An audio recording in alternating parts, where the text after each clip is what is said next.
The protagonist begins by saying it was a boring life. He was born into a regular family and lived regular days. Most days were dull, and he believed he would die without anything special ever happening. However, that wasn't the case. One of the protagonist's eyes glows as he says everything changed. On the screen there's a blonde character and he says he found a game called Heroes of Destiny, and that's how he became the owner of the world. However, now back in his apartment he's really happy because he's finally alone. It's not that he likes or dislikes school. He turns on his PC and says it's just that when he's playing that alone is enough to make him happy. In this place, he's the protagonist. He always preferred single-player games because you can play countless routes countless times. You can even use some hacks and surpass all the system's limits. It was like the entire world there existed solely for one player. However, with a sheepish expression, he says that's what he thought, but now it's time to start over. He turns on the live stream and someone asks if he's really streaming in the middle of the week. The whole chat starts mocking the guy, asking if he's some kind of bum who doesn't go to school and just stays on the PC, until someone named AGJ sends a donation of 10. Even though it wasn't much, he was happy since something is better than nothing. Then someone named DEA sends 1,000. Now he's confused. He grabs the monitor and everyone in the chat wants to know who this crazy person is. They're saying they're sure this guy will ask for a refund. But the person just asks him to check his email. When he opens the inbox, it's a message from the game's creator. He says he's a viewer who always watches the channel and is also a developer. He made a game some time ago that was so hard that nobody managed to finish it during the closed beta. And he wanted our guy to play this game to check its difficulty and approve whether he liked it or not. The protagonist got intrigued by this claim that no one could finish it. And what if he managed to complete it? Even a regular guy like him could become someone special. A window on the PC asks if he wants to install the game and he immediately says yes. With that, a game called Heroes of Destiny begins. The message says the kingdom of Roke was destroyed by the kingdom of Japol in 294. He would be born as an insignificant soul in this place and become a hero to stop the resurrection of the demon king. And when he ascended to the god's throne, he'd be granted any wish he desired. Over an ocean, he says the graphics are much worse than he imagined. But considering it's a game developed by a single person, this is the limit of what can be done. He then writes his name, which would be master of the game. And with that, a welcome message to the continent of Ellen appears. He then finds himself lost in the middle of a forest. The game seemed pretty ordinary and weird because it didn't even have a tutorial, but he was fine with that. That's when he noticed something ahead. It was the village chief who says he's not a familiar face and asks what he wants there. However, the protagonist found it strange because there was no dialogue box. Seeing there was a box to type in, he wondered if the NPC could really understand what he was saying. He then tells the old man to hand over all the money or he'll kill everyone in the village. He waits anxiously to see how the man will respond, only for the old man to whack him on the head, asking what nonsense the boy is spouting. With that, his character falls to the ground and obviously, he dies. He was confused, trying to figure out if he could really talk to the characters. The game asks if he wants to try again, and he says of course he won't give up like that. This time, the old man asks the same question. But now he says he's in need of food and drink and asks for help. The old man, feeling sorry for him, leads him to the village and tells him to follow. He then enters the man's house, who gives him a mug, telling him to drink it to calm down first. The protagonist thanks him and drinks it, only to be poisoned and die in the chair. He then gets an idea and unplugs the internet cable from his PC. Without the internet, there'd be no way for the game's creator to control these NPCs. However, when he goes to talk to the old man, everything is bugged and strange. And in the next second, a message appears saying he was killed for speaking nonsense. At that moment, he realizes that disconnecting the internet isn't the secret to winning this. He then remembers that the name of the person who developed this game was DEA, but he has no idea if this is really a person or the name of the team behind it. It was already 1:30 a.m., and he decided to save since that was enough for one day. However, he was impressed that there was a game where you could talk to NPCs.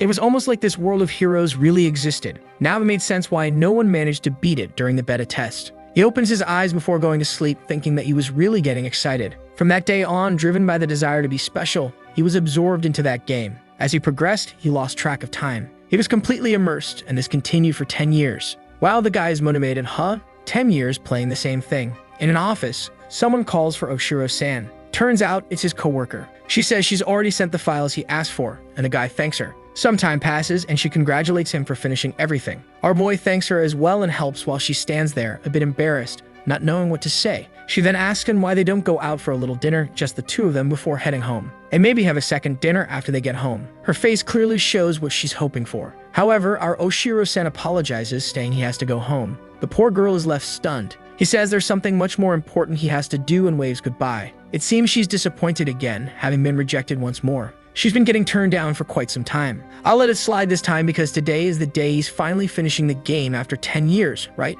So, let's see. Apparently, the night turned into morning. He is congratulated for being the first human to enter the ranks of the gods, and for being registered in the Hall of Honor. Our guy is standing there, all happy that he finally managed to finish it. But his smile quickly changes expression. After so long, he managed to do what he always wanted, to become in some way special. But on the other hand, his life was more ordinary than ever. Wouldn't it have been much more extraordinary to be with his coworker? Huh, you idiot. At least in the game, he felt like he had lived something entirely different. He remembers the characters like the Black Prince, Gale Krakow, Cardinal Cesar Libero, and the Witch Celestina Urin. All the characters were full of charm and unique personalities. The reactions there were so lifelike that he felt those people existed somewhere else. But now, rubbing his eyes, he knows it's all over, until he hears a sound. Looking at the screen, he sees a message asking if he wants to start a new adventure. But this is a very honest message, warning him that if he presses yes, he'll be teleported to the continent of Ellen. And after selecting it, he wouldn't return until the game was completed. Oshiro wonders if there's some kind of secret stage. However, with his mouse, which looks more like a brick, he says he's eager to go through it all again. And now that he's come this far, he had no choice but to move forward. Of course, he's transported to the continent of Ellen. At least, unlike other protagonists, he was 100% warned. A strange voice welcomes the master of the game. Slowly, he opens his eyes, wondering why his chest hurts so much. He couldn't breathe properly and had no idea what room he was in, until someone next to him says he's finally awake. It's an old man with a mustache who says it's thanks to the high-tier potion he had reserved. The boy starts to open his eyes, and the man calls him Calyx-sama. But our confused protagonist asks who the mustachioed man is, leaving him unsure of what to say. As far as he remembers, the healer didn't mention this potion causing amnesia. However, the protagonist has a desolate look, clearly confused. The man then says he'll introduce himself again and states his name is Russell. The protagonist quickly notices the man isn't speaking Japanese, but he can understand everything he's saying. But the worst part is that he's still feeling the same chest pain since he woke up. Russell apologizes, saying it's his fault for rushing him. The chest pain was a side effect of the potion he gave him, but it would pass soon enough. He then says the boy will feel much better shortly, so he'll take his leave for now. With that, the door closes while our boy is left standing there confused.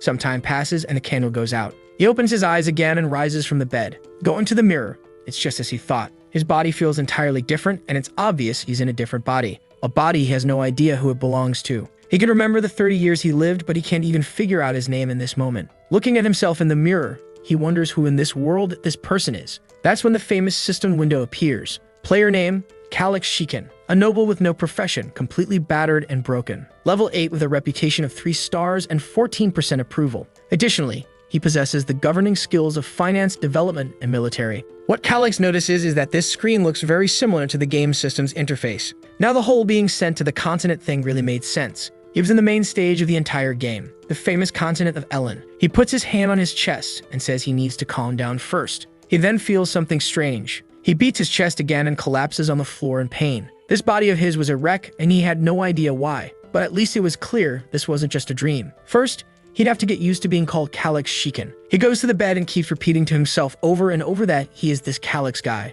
As soon as he thinks about the window, it appears again. He's certain this must be the kind of thing only he can see. At this moment, he's 15 years old, and he decides now is the perfect time to gather information. After all, if he lets his guard down in this world, he'll be killed. He checks the system and sees he belongs to the county of Shiken. If the name of the place and his last name are the same, that means he's the direct heir of this land's ruling family. At least he was lucky in that regard. That's when someone knocks on the door, startling him as he wonders who it could be. He doesn't know how to react or what would be the normal way for Calyx to respond. He keeps repeating to himself that he is Calyx while saying nothing. Then we see that it's a girl outside. She brought a big steaming cup of tea, saying it's the boy's medicine. Realizing she's a maid, he decides to act with some dignity and tells her to come in. The girl steps into the room, asking for permission. Calyx watches her closely as she walks in, kneels, and offers the medicine. What kind of medicine is this? She just walked in and I don't see any medicine there, huh? Now I see it. She's saying it's nice and warm and that he should give it a try. Our boy, who clearly needs a gym membership because he looks malnourished, asks who she is. But then he realizes that asking this will make it obvious he's not in his right mind. The girl looks confused and asks if he's feeling unwell. That's when a system window pops up in his head and he says no. The system shows that her name is Layla. She's 23 years old, has a reputation of -3, and a very low approval rating. However, he notices something odd in the system. She's affiliated with the Viscount of the Hoshiran territory. Considering they're in the county of Shiken, why is that listed in the system? Moreover, there's something even stranger. She has an unusually high combat capability, way too high for a simple maid. For someone who's played the game, he knows these are definitely not the stats of an ordinary servant. She's standing there staring at him, clearly waiting for him to drink. But looking at the tea, he's already made up his mind. No way he's drinking this thing from someone working for another house. Layla asks if he's alright and insists he drink the tea. But Calyx just tells her to leave it there and go. She starts smiling brightly, insisting he drink it right now. Calix grabs her hand angrily, suspecting she's about to force him somehow. But as soon as it's in his hand, he fakes a cough and spills it to the side. As the cup falls, he thinks that's enough. Once all the liquid is spilled, he won't have to drink it. But then Layla, in a display of Spider-Man-level reflexes, catches the cup mid-air, ensuring not a drop is wasted. Seeing her pull off the classic Peter Parker move, he has no idea what to do. He takes the cup back slowly while wondering what kind of reflexes she has. It would be bad if their eyes met, as she might realize he did it on purpose. As she stands up, he lowers his head and looks away. She places the tea on the desk, saying his medicine is safe. Meanwhile, he's lying in bed, avoiding eye contact with her. He knows there's poison in there, and no way is he drinking it. He closes his eyes, thinking he has to do something about this situation. Just as he's about to pass out, she hugs him. She asks if he's okay, and Calix wonders that he managed to dodge the situation for now. Looking at the system, he wants to know more about the house Layla belongs to. First, he sees in his status that he's the son of the Count's first wife, who's already passed away. He wonders if there might be some half-siblings from the second wife. He discovers there's one older than him at 16 years old. That's when he sees in the system that the new wife's name also ends with Hoshirin. He immediately connects the dots and realizes this woman must have sent Layla. If Calix, the son of the first wife, dies, the woman's son will inherit the title of Count. Strangely, the lunatic is breaking out in a cold sweat while feeling excited. As always, the game Heroes of Destiny starts off hard. He then tells Layla he's feeling much better now and thanks her. But he asks how his stepmother is doing. Layla looks surprised and says the Countess is very upset about the boy trying to take his own life. She pleads with him never to do something like that again. That's when Calix understands why this boy was bedridden and in such bad shape. Judging by the pain in his chest, this guy must have tried to end his own life. He says he won't do such things anymore, and Layla replies that the Countess will surely be happy to hear that. He thanks her again and asks her to leave. But her expression changes and she says he still hasn't taken his medicine. Now he's scared. It seems the damn girl won't leave until he drinks it. The problem is, she's there to kill him, and if he refuses, she might simply assassinate him outright. Even though he knows the game, at this moment he's just a fragile teenager. He could try yelling for help, but what if she cuts him down before anyone arrives? He would definitely die before that happens. She's already turning back to him, and he realizes he might not have a choice but to drink it. But then he asks himself the obvious question. Why is she poisoning him instead of just stabbing him and running away?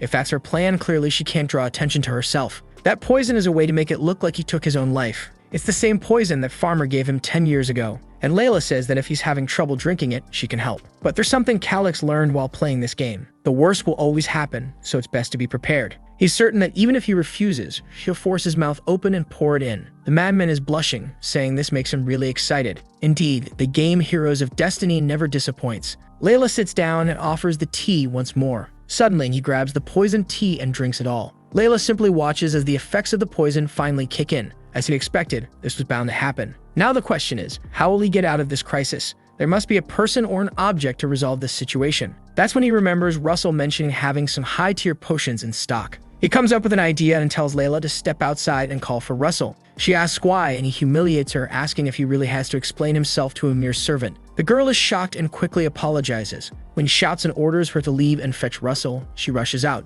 Calix knows that the potion Russell used earlier could be traded for a castle. Yet the man didn't hesitate to use it on him. At the very least, he seems like someone who isn't trying to kill him. As soon as Layla leaves the room, he gets up and tries to vomit. But no matter how hard he tries, nothing happens. The game wasn't going to make things that easy. One thing was clear. There was always a solution to every problem. He begins searching through all the drawers, desperately looking for an answer. But the system warns that his eyelids are growing heavy. As his consciousness fades, he continues searching, tossing books and rummaging for a solution, until his eyes grow heavier and he collapses to the floor. He wonders if he'll restart the game from the beginning or truly die for real. That's when he sees something. Right in the middle of the shelves, there's a potion. His expression changes upon spotting it. He starts crawling, finally grabbing the bottle. But upon opening it and taking a sniff, it's not what he expected. It reeks terribly like rotten milk. And that's exactly what it is: spoiled goat milk. He remembers that in the game, yogurt was the antidote for this poison. But can spoiled milk really be considered yogurt? The system once again warns him that his vision is fading. He knows that after the third alert,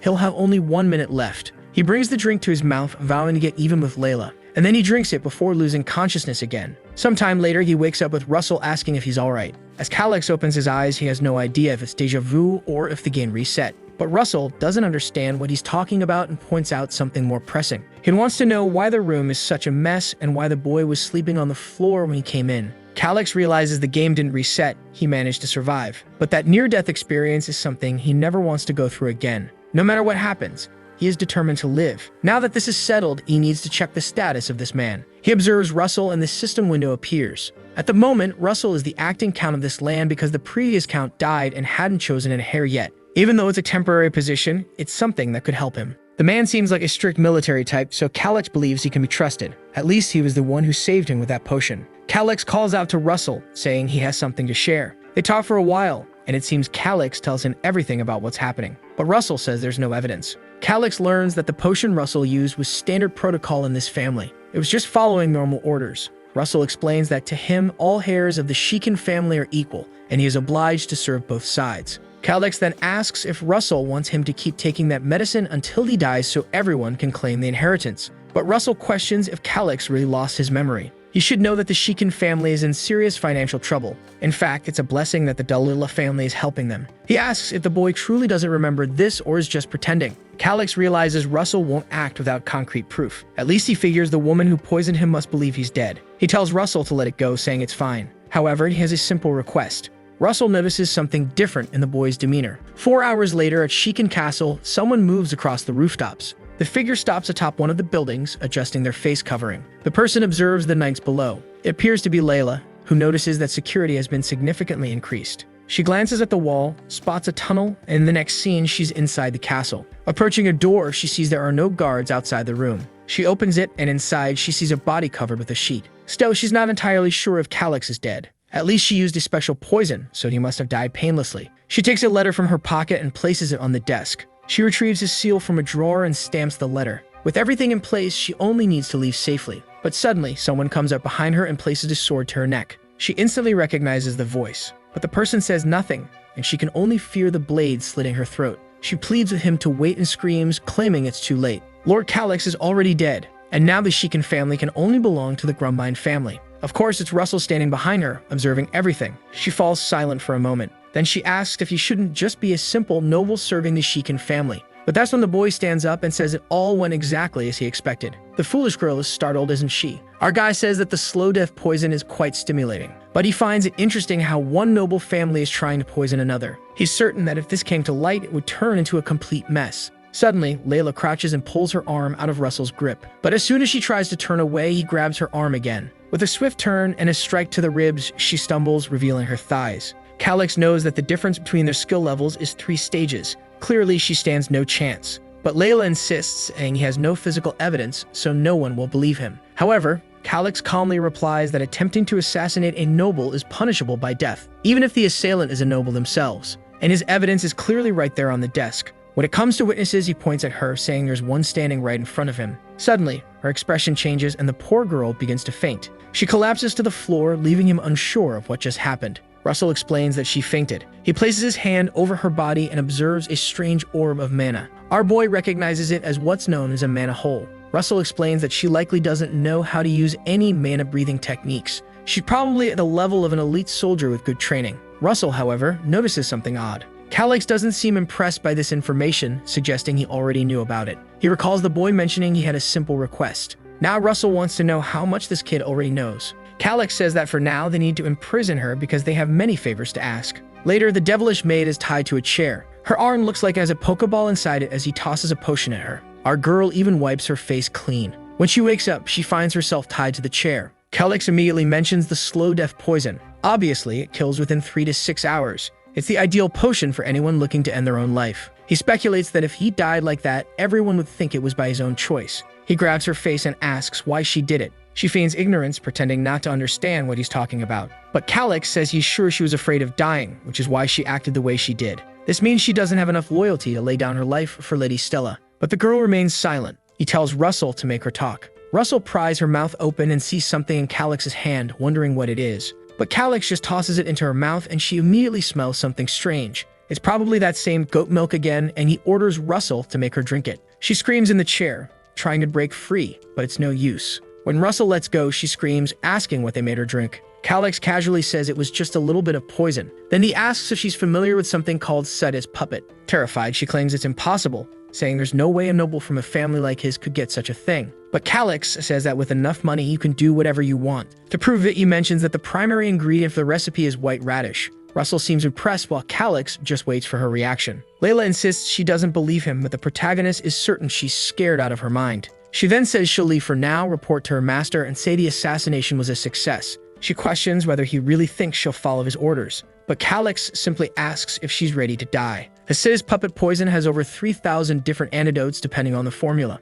and the correct one for what she drank is stored in his mind. So if she doesn't want to die a stupid death, she better listen to him. The girl is breathing heavily, clearly shaken, but he demands her answer. After hesitating for a moment, she shouts that it's fine and asks to be untied. But Calix remarks that she seems awfully angry at the person who's saving her life. She's trembling, almost crying in the chair, begging to be released. Russell finds it strange that she suddenly decided to comply. And there she is, pleading for mercy. Calix knows it's just the spoiled goat milk wreaking havoc in her stomach. She pleads with Russell to untie her. But Russell hesitates, questioning whether Calix has forgotten that she tried to kill him. The boy responds that she's a very valuable witness and they'll need to treat her with a bit of dignity. Russell has no idea what he's talking about. Meanwhile, she keeps begging to be released. She's on the verge of tears, seemingly about to explode, pleading for freedom. Time passes. She eventually announces that she's leaving to report that the assassination was successful. She leaves the room. Now Calix knows he'll have to deal with someone else who can control all the knights. That person is standing right beside him. Russell then demands to know how Calix obtained all this knowledge.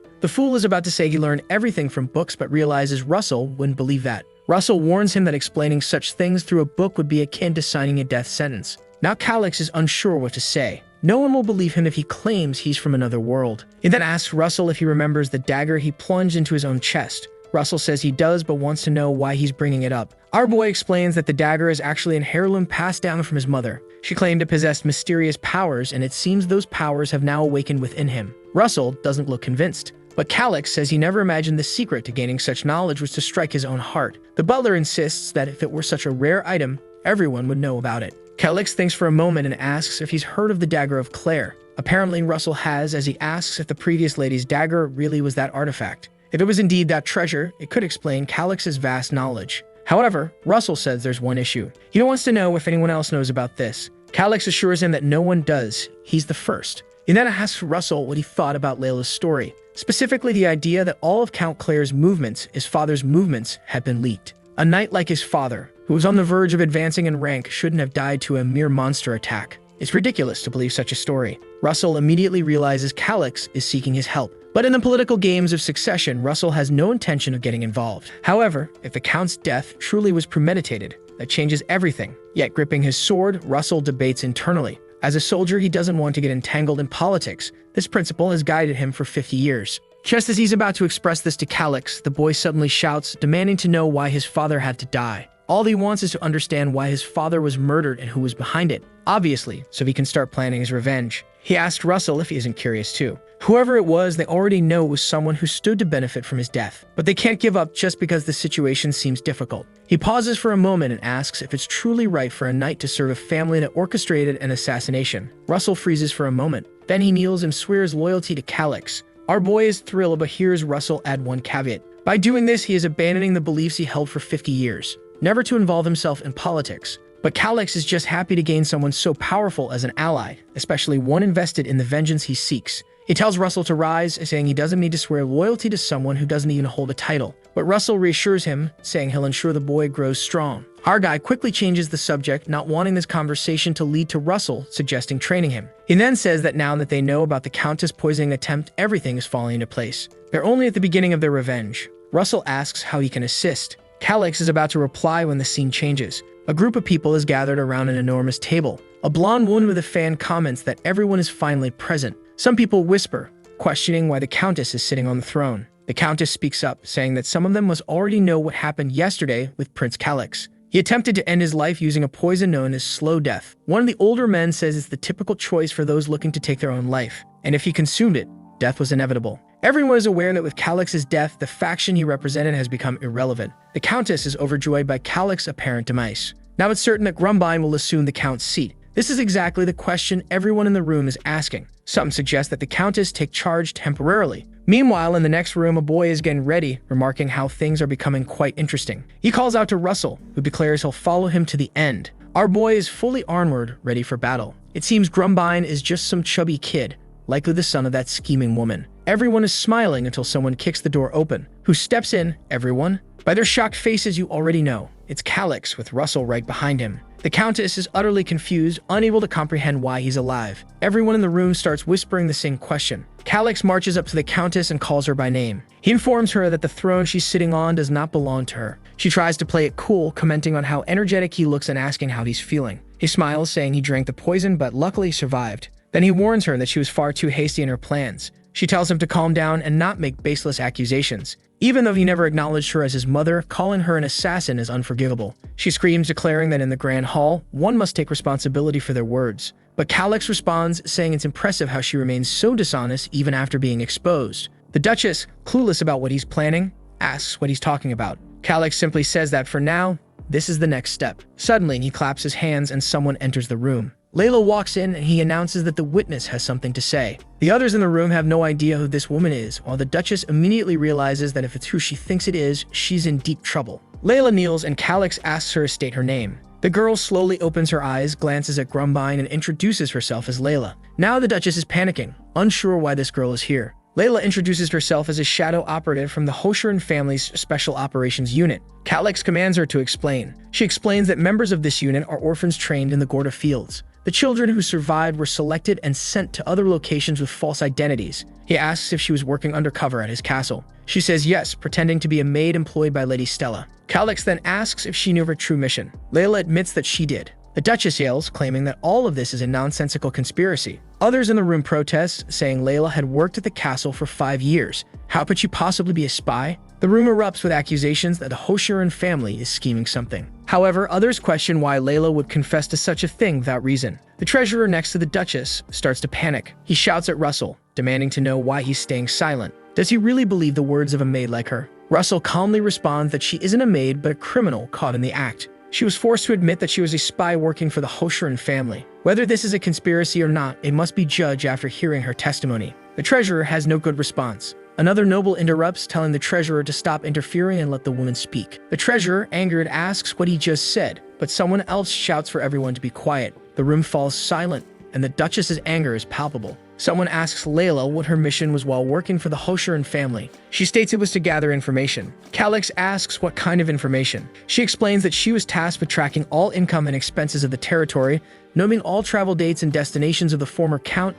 and monitoring the movements of political allies and vassals. Calix then steps forward and asks her what her most recent mission was. She reveals that her orders were to poison Prince Calix with the slow death venom. After his death, she was to place a forged suicide note in his room to make it appear he had taken his own life. Calix, cold and calculated, asks her what the outcome of her mission was. She admits that she successfully poisoned him but was caught by Count Russell when she entered to plant the note. The Duchess screams, demanding that the woman be arrested. Guards rush to seize Layla, who tries to resist, shouting that there's no evidence to back these claims. Calix, looking as composed as ever, calls out to Russell. Russell nods and presents the forged suicide note. He explains that he was in Calix's room when Layla entered to plant the letter. Then he reveals a memory of the Earth Scroll. He reminds everyone that this magic is capable of revealing malicious intentions. With this scroll, they could uncover who ordered Layla to carry out this act. The treasurer realizes that if this evidence is revealed, it's over for all of them. They have to stop it, even if it meant silencing everyone in the room. Calix, noticing the treasurer's tension, smirks, already knowing he tries something drastic. He stretches his arms and calls for the knights to enter.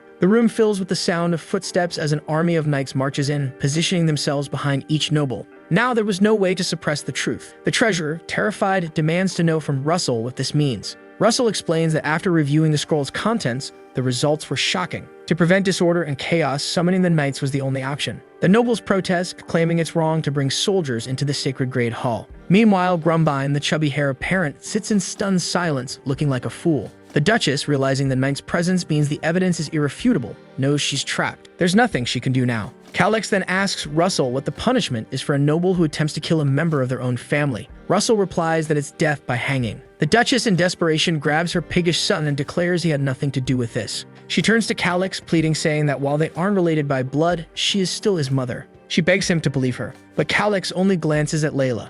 With a sly smile, he asks her if this is true. Layla, trembling, reveals that when she received her orders from the Countess, Prince Grumbine was present. Calix smiles and the Duchess falls into despair, screaming and crying, claiming it's all a lie. But it's a lie. Our boy, unfazed, announces that he doesn't care if it's a lie. He's determined to take them both down. After all, she's the one who tried to assassinate him in the first place, making them the true cowards. Looking at her sobbing on the floor, he declares that the fox hunt has now reached its climax. As the Duchess sits there, her jaw practically glued to the table in shock, someone suddenly slams their hand on the table and calls for Calix. Calix looks over. It's the king of McDonald's himself, Rumbine. The Duchess screams for her son, and Calix turns just in time to see the boy beside him. But instead of defending himself, Rumbine kneels, bowing deeply at Calix. The entire room is stunned as Grumbine stares at the floor like he's searching for ants. The other nobles urge him to stand, demanding to know what's going on. But Grumbine calls out to Calix, saying he'll accept any punishment as long as his mother is spared. The Duchess, confused and panicking, begins screaming at Grumbine to return to his seat.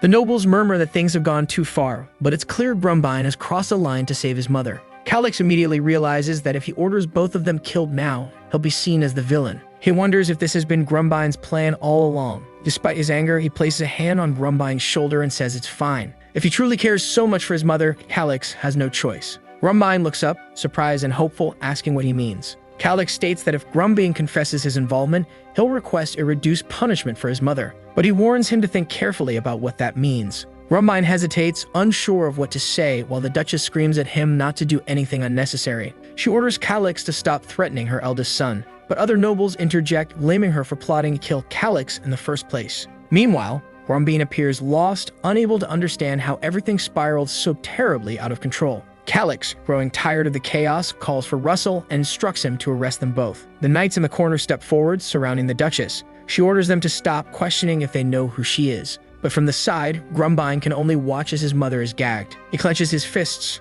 Calix turns to him and asks if he'll take responsibility for the crime of attempting to poison him. Despite his fear, Grumbine, showing unexpected courage, admits to it. Calix had anticipated this. After all, it was the only move Grumbine had left. Impressed by the boy's calculations, Calix declares that since he confessed before the evidence was fully revealed, the family's name will remain untarnished. However, as part of his sentence, Grumbine must seal his mana permanently to prove he won't cause further harm. Grumbine hadn't expected this. In this kingdom, society is divided into classes: nobles, knights, commoners, and slaves. The only way to become a knight is by using mana to strengthen the body. Sealing one's mana is akin to a social death sentence for a noble. Grumbine turns desperately toward his mother, who lies on the floor, confused about what he'll do. If he refuses to seal his mana, his mother will be exposed and hanged, a fate he cannot accept. The Duchess, unable to speak through her gag, shakes her head violently, knowing this punishment is worse than death for a noble. Taking a deep breath, Grumbine stands and agrees to the terms. Russell assures him it will be done.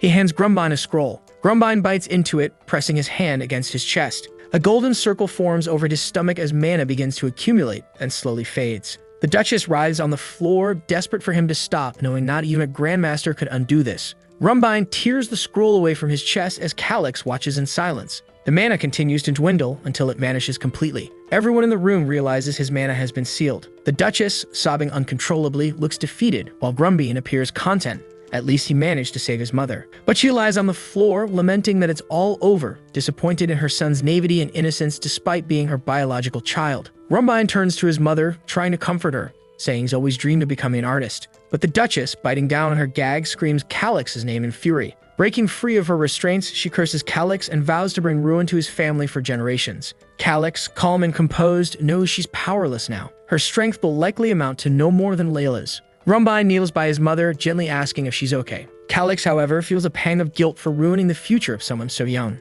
But he reminds himself that it's just a game. There's no room for sympathy. Russell, observing him, seems confused as Calix steels himself for the next step. Now that they've come this far, there's no turning back. Calix orders Russell to proceed with the remaining matters. It's announced that Lady Stella and Prince Grumbine will be confined to an annex forbidden from any outside contact. The mother and son are escorted out through the door, leaving Calix watching intently. He then approaches the treasurer, accusing him of leaking vital documents. As a result, the treasurer is stripped of his position, imprisoned, and placed under investigation. The old treasurer tries to make excuses, claiming his situation is different. He curses at one of the soldiers, who doesn't appreciate it, and lands a solid punch to his gut. With that, the bald man is dragged away. Calix feels a bit awkward about causing all this chaos, but at least things seem to be working in his favor. The remaining people in the room tremble with fear, terrified they might be punished next. Observing Calix, they begin to realize something.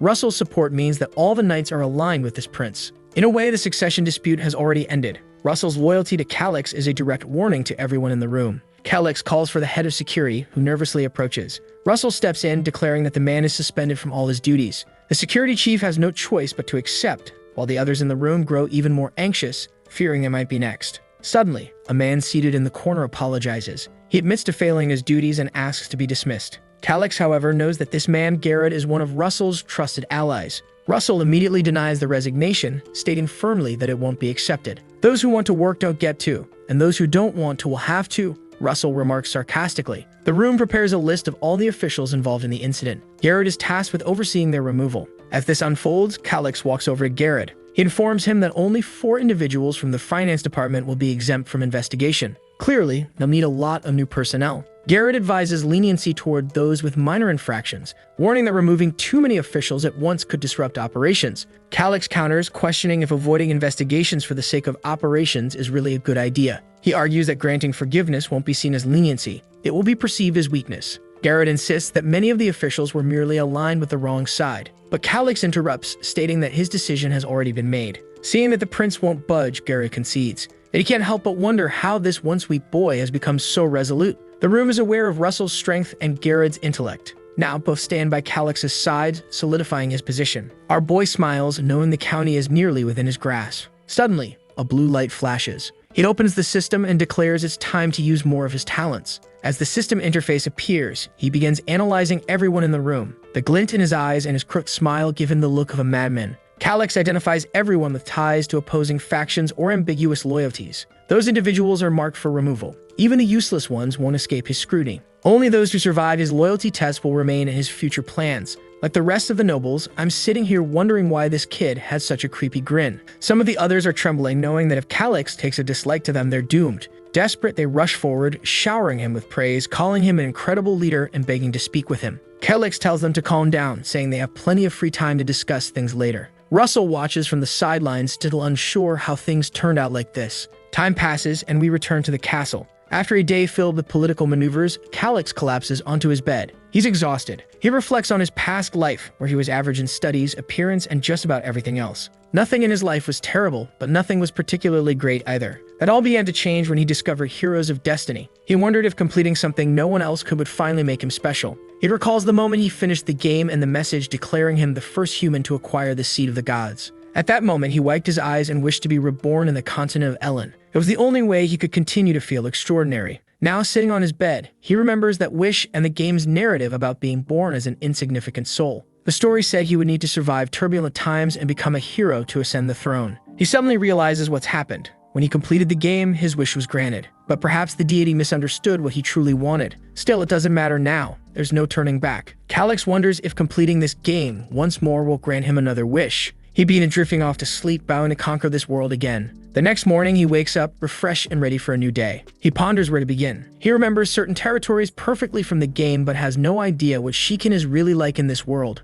Calix decides he needs to check the map to figure out exactly where Shiken is located. The system even provides him with a detailed map. What a beauty. A message pops up, notifying him that he's already conquered the entire continent of Ellen. Since he finished the game once, he now has access to all the map markers. He's ecstatic, realizing this is essentially a treasure map, showing the locations of ruins, dungeons, and hidden secrets. This was one of the bonuses nobody knew existed, as no one else had completed the game. The map even includes information he wasn't aware of himself. With this resource, navigating the world becomes much easier. Then he pauses, wondering what year it is. He checks the imperial calendar and sees it's the year 289. The game Heroes of Destiny begins in 294. This revelation helps him understand Shiken's situation. He inherited a piece of land that in 5 years would somehow vanish. He recalls Russell mentioning the dire state of the finances, and now it makes sense. They are on the brink of collapse. Suddenly, a financial status window appears in front of him. Calix glances over the details and immediately yells that it's unbelievable. Looking at the current state of affairs, he wonders if the best option is to steal all the money and flee. But he quickly dismisses that idea, realizing land is far more valuable than wealth. It can only be inherited. His first step is to review all financial records. He notices that farm collections aren't significantly lower than in other territories. Defense expenditures haven't risen much either. Time passes as he pores over the documents. A few hours later, he slams the papers onto the table, exclaiming that he's exhausted. Analyzing 10 years of territorial finances is too much for him. However, he identifies a major problem. The trade route with the Medrosa Desert has been severed. Apparently, another nation established a more lucrative trade route, drawing merchants away. What puzzles him is how they managed to fund such a large-scale project. On top of that, the annual debts are growing faster than their yearly income. Statistics alone aren't enough to solve this mystery. He needs more information. Frustrated, he rubs his head until an idea sparks. He remembers the old man from the meeting, the treasurer Gidris, who was caught embezzling funds. At the moment, Gidris is locked up in the dungeons. The scene shifts to Calix descending into the cells. A guard station at the entrance asks what Prince Calix is doing there. Calix requests to see Gidris, pinching his nose at the overwhelming stench of the place. As they walk, the guard remarks that he never imagined the prince would visit such a place. Calix remembers this guard from the meeting, a type who submits easily to power. He calls out to the guard, who nervously responds. Calix, knowing the guard lacks authority, asks if innocent people should have their names cleared. The guard agrees enthusiastically, saying the prince is absolutely correct. Calix continues, suggesting that criminals who don't deserve freedom should also be reinvestigated. The guard salutes, claiming he understands perfectly. Though Calix doesn't fully grasp why this man abandoned his previous loyalty to work with him, he decides to use him for now. He reminds the guard not to address him as Lord just yet, as he hasn't officially taken the title. The guard apologizes, calling him Prince again. Feeling slightly awkward for enforcing formalities so hard, Calix simply orders the guard to lead him to Gidris. Moments later, they arrive at Gidris' cell. Inside, Gidris complains about the disgusting food, declaring that he'll be out soon anyway. Suddenly, Calix appears, asking how exactly Gidris plans to escape. What incredible plan does he have up his sleeve? Gidris turns, smiling confidently, and says he's been waiting for the prince. He claims Calix owes him a favor. Confused, Calix retorts that he owes Gidris nothing. The only thing he'll ensure is that the rope for his hanging is strong enough not to snap. But Gidris, far from stupid, argues that while he may be imprisoned now, he's the only person with 20 years of experience managing Shikin's finances. If the prince is visiting him, it must be for that reason. Calix reminds him that he lost his financial position, but Gidris counters by asking if he's curious about the root of Shikin's massive debt. Calix's anger flares as the smug treasurer seems oblivious to his situation. Meanwhile, Gidris grins arrogantly. Suddenly, Calix calls for the guard and asks if there's a torture expert on hand. The guard hesitates but confirms they have one. Calix orders him to fetch the expert. When the guard hesitates again, Calix yells, asking if it looks like he's joking. Terrified, the guard scrambles to comply, leaving a cloud of dust behind him. Fuming, Calix decides Gidris needs to understand how things are handled in this territory. Gidris quickly realizes that if a torture expert gets involved, he's in real trouble. Calix remarks that someone like Gidris probably doesn't have much tolerance for pain. Calix smirks and wishes Gidris good luck. If your resilience impresses me, he says, maybe I'll let you hang slowly instead of all at once. Gidris is taken aback. This kid is far more serious than he expected. He immediately begins begging for mercy, pleading that he has valuable information that could bring great profit to the territory. Calix, unimpressed, tells him to start talking. Gidris begins explaining how the debts of Shikin came to be. All the major debts of this territory are tied to a merchant named Gerard Merces, Gidris says. Apparently, Gerard manages a secret vault for the Hoshurin family. The Hoshurins use Gerard to avoid paying royal taxes on mining operations. But Calix interrupts, asking why not just report Gerard to the royal family and shift the debt onto him, or perhaps sell the debt rights before arresting him. Gidris seems stunned, clearly impressed by the suggestion. That's an incredible plan, he stammers, one I hadn't considered. Before Gidris can elaborate, the guard suddenly returns, announcing that he's brought the territory's best torture expert. Calix lights up with excitement, while Gidris begins pleading more desperately for mercy. I know where Gerard's secret vault is, he blurts out. This catches Calix's attention for a moment, but before he can react, the torturer shoves Gidris to the ground, telling him to keep quiet. Gidris continues to insist, shouting that he's telling the truth. He's worked in Shikin for so long that he's the only one who knows the vault's location. Calix steps on Gidris' face with his boot, commanding him to speak. Where exactly is this secret vault? Gidris hesitates, clearly trying to stall. Calix growls, start talking. The torturer cracks his knuckles, saying breaking fingers one by one is always a good start. Panicked, Gidris admits that he once tried to rob the vault but failed. Calix immediately deduces that Gidris didn't act alone. The old man confirms this, explaining that he paid some bandits in gold bars to help him. How much did you pay? Calix demands. 300. Calix interrupts, incredulous. No, 3,000, Gidris finishes weakly. Hearing this, Calix bursts into laughter, the sound echoing ominously through the dungeon. The guard outside the cell gulps nervously. He knows that when the prince reacts this way, it's never good. Calix composes himself, his voice icy. 3,000 gold? That's the annual revenue of this territory. Where did you get that kind of money? He accuses Gidris of embezzling funds from Shikin's treasury. Gidris bows his head to the ground, confessing that he had no choice. The opportunity was too tempting, he says. If it weren't for that cursed magic crystal orb, I would have succeeded. Calix narrows his eyes. What's this about a magic crystal orb? Gidris explains that the orb was used to access the vault. He adds that duplicating the orb cost him 2,500 gold. Calix begins piecing things together. You were scammed, he says flatly. The bandits and Gerard Merces were likely working together. Gidris shakes his head, insisting it's impossible. I saw it with my own eyes. Gerard used the orb to open the vault door. Calix orders Gidris to reveal the vault's location. It's in the highlands of Gorda, Gidris says. Calix opens his map, and while Gidris admits he was blindfolded during his attempt, he's confident the vault is in that region. The prince pauses, deep in thought. Everyone around him wonders why he's just standing there, staring at nothing. Focusing on the map, Calix deduces a potential area to investigate. He realizes he needs someone familiar with the highlands of Gorda. Remembering Layla's comment that her orphan squad was trained in Gorda, he formulates a plan. Calling for the guard, he announces they're leaving. Gidris, desperate, shouts after him, demanding to know where he's going. But Calix leaves without answering while the guard slams the cell door shut. Walking away, Calix can't help but think about the 3,000 gold Gidris stole, and how this guard likely pocketed his share. His fury grows as he contemplates it further. He suddenly stops and calls for Shu, the guard. Startled, Shu nervously asks what he needs. Calix casually mentions the 3,000 gold Gidris stole, asking if Shu knew about it. Shu, feigning ignorance, vehemently denies any knowledge. Calix smirks and starts walking away. I overheard something interesting from Gidris while you were out, he says cryptically. I'm a generous person, but there are things I simply can't overlook. He leaves Shu sweating, unsure if the prince knows more than he's letting on. Calix's mind races with possibilities, yet he remains outwardly composed. For now, he's in a dilemma, but he knows this is just the beginning. The guard collapses to the ground, wailing that the damned pig Gidris must have revealed everything while he was away. Desperate, he begs for forgiveness, promising never to betray anyone again. But Calix doesn't respond. It's only when the guard looks up that he realizes the prince has already left. However, the guard shrugs it off, shifting his anger toward Gidris. Determined to take revenge, he bolts toward the dungeon. Meanwhile, Calix is leaning casually behind a well, smirking to himself. Suddenly, someone approaches from behind, catching his attention. He turns, raising an eyebrow, and asks who the person is. By their attire, he identifies them as a knight from the Order of the Blue Lion. He asks what the knight is doing here. The knight introduces himself as Krot Solemn, explaining that Lord Russell assigned him to accompany the prince. Calix acknowledges this, immediately activating his system to analyze Krot's stats. To his surprise, Krot is 26 years old, a senior knight level 52, and classified as S rank, a remarkable warrior. Calix is impressed, wondering why someone of this caliber wasn't part of Heroes of Destiny. The name Krot Solemn doesn't ring any bells, leading Calix to suspect he must have died early in the game's timeline.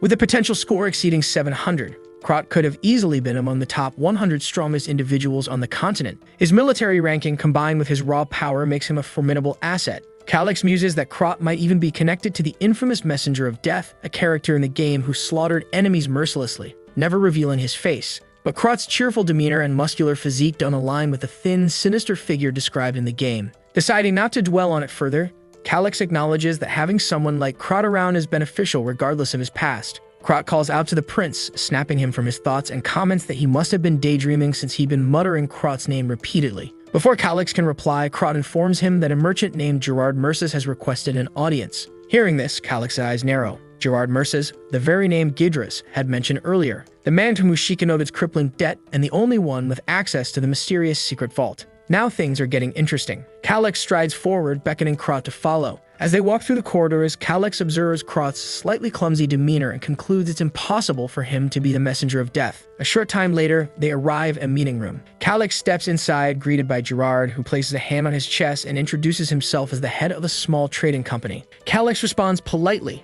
remarking that he's heard of Gerard's well-respected reputation in business. Talented merchants like you are always welcome, he adds. Gerard bows deeply, thanking the prince for his kind words. Calix cuts to the chase, asking why a successful merchant like Gerard would seek a meeting with someone like him. I currently hold no official position of authority, Calix points out. If this is about business, I have no jurisdiction over territorial matters. Gerard chuckles awkwardly, admitting that while it's true Sheikah is currently managed by Count Russell, the territory's future belongs to Calix. There's no one in Sheikah who opposes your decisions, Prince Calix, Gerard says confidently. Calix, maintaining his humility, counters, don't overestimate me. I'm just one of two hairs, nothing more. Krot laughs, pointing out that Calix is being far too modest. Everyone knows the succession has already been decided, even if it hasn't been formally announced. Gerard nods, admitting that such rumors align with what he's heard. The merchant apologizes if his words were presumptuous. Calix notes that Gerard is undeniably a capable businessman. After all, someone without access to vital information wouldn't survive in this line of work. However,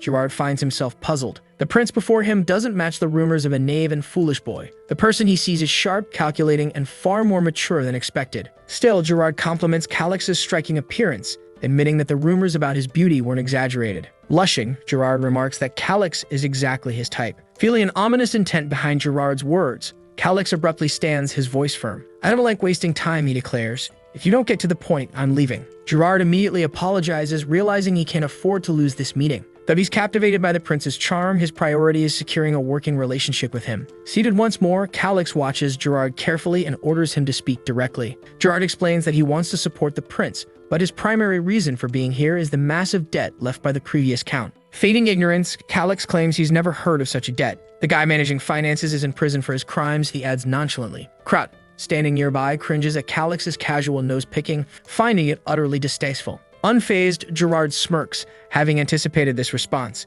He knows that Calix is far from clueless, and this conversation is just getting started. Gerard begins explaining with a sly smile, "This all started just 5 years ago, so it's impossible you don't know about it." He beams, thinking this is the moment he's been waiting for. He envisions the despair on this adorable little prince's face, the fear when confronted with the monumental debt. Gerard is eager to watch Calix break down into tears, his face twisting in helplessness. He continues, according to the terms of the 3-year contract, the payment can be demanded at any time. It's unfortunate, but I must inform you, in 2 weeks, 60,000 gold coins must be paid. Krat freezes at the number, visibly shocked, while Calix remains calm, his expression unreadable. Gerard assumes the prince is pretending to stay composed, finding his attempt at stoicism absolutely delightful. He revels in the sight, continuing his internal monologue. "Stop flirting with my protagonist, Gerard. Where are the waifus?" Calix, however, says nothing. Krat finally speaks up, nervously asking Gerard to consider postponing the payment date. But Gerard quickly dismisses the idea. Silence falls between them. Breaking it, Gerard says with mock pity, "It's truly unfortunate,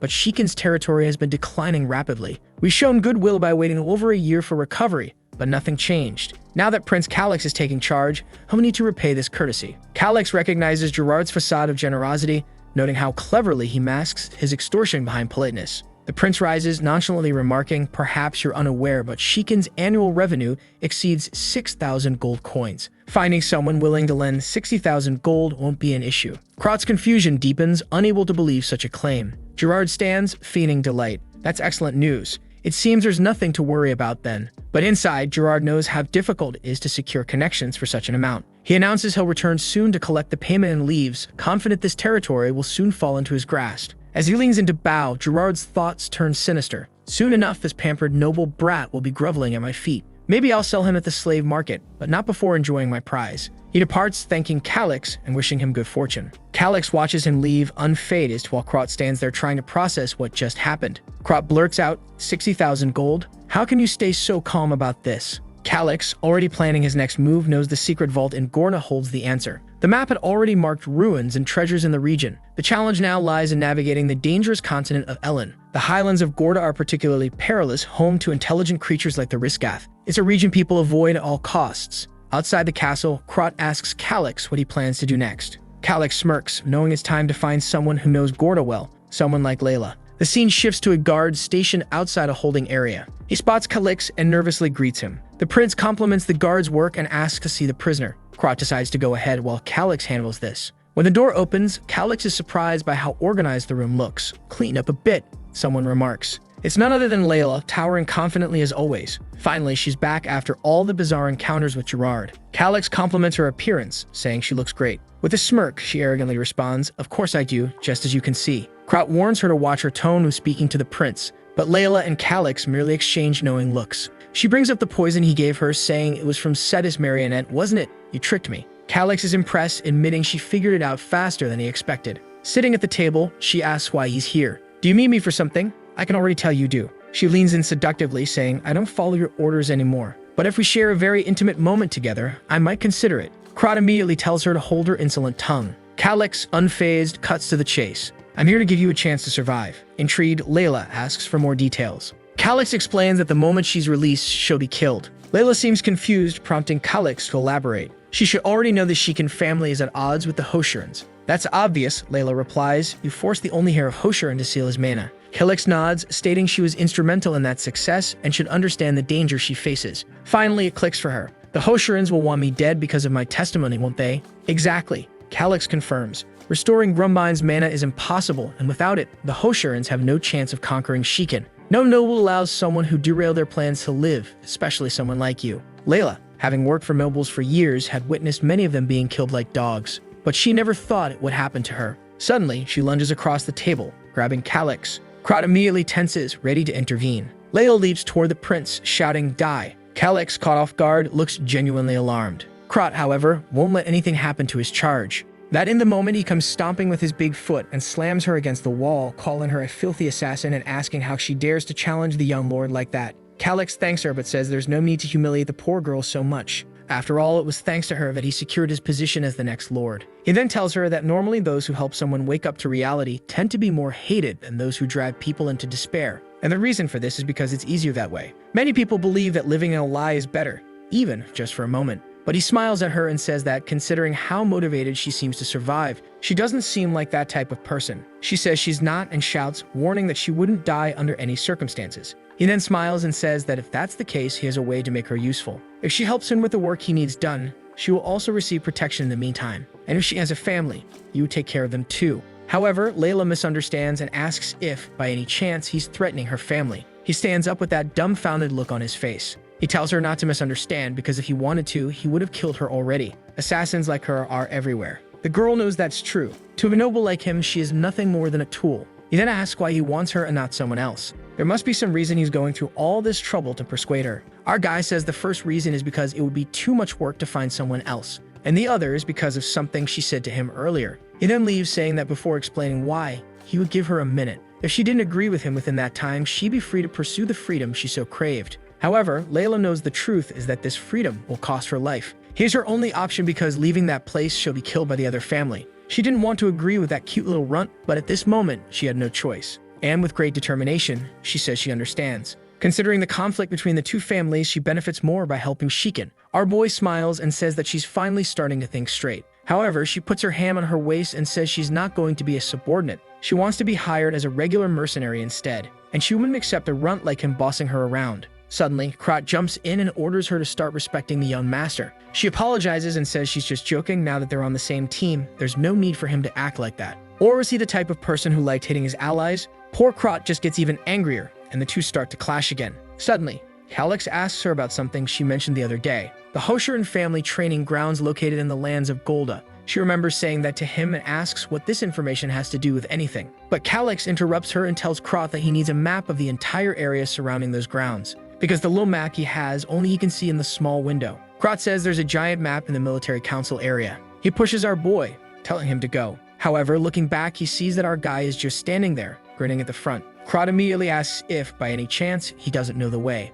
And Calix says he does know, but he prefers having someone protect him from the front. Meanwhile, Layla is standing there with a dumbfounded look, not understanding their bickering. Sometime later in the castle, they finally arrive in the war room. Our boy is all gleaming as he looks around. And Krot says that all the greatest military secrets of the continent of Elen are there. Our boy starts looking for the lands of Golda. Upon finding it, he asks if they know about that place. Krot says it's a well-known area. There's an ongoing territorial dispute between the Hoshiran family and the Baron of the Erebon family. The reason for the conflict is some high-quality copper mines. Our boy asks if Baron Erebon is on their side, and the guy confirms it. He then makes a dumbfounded face, wanting to know how accurate and updated the map is. Layla says it seems a bit outdated, but there haven't been significant changes. At that moment, however, she realizes why she was brought there. Our boy then asks if she can navigate just by looking at the map, and she says of course. She spent her entire childhood playing in that region, but she wants to know why he's so interested in the lands of Golda. He explains that there are some ancient ruins he intends to explore. She looks a bit confused and says there's nothing like that in that place.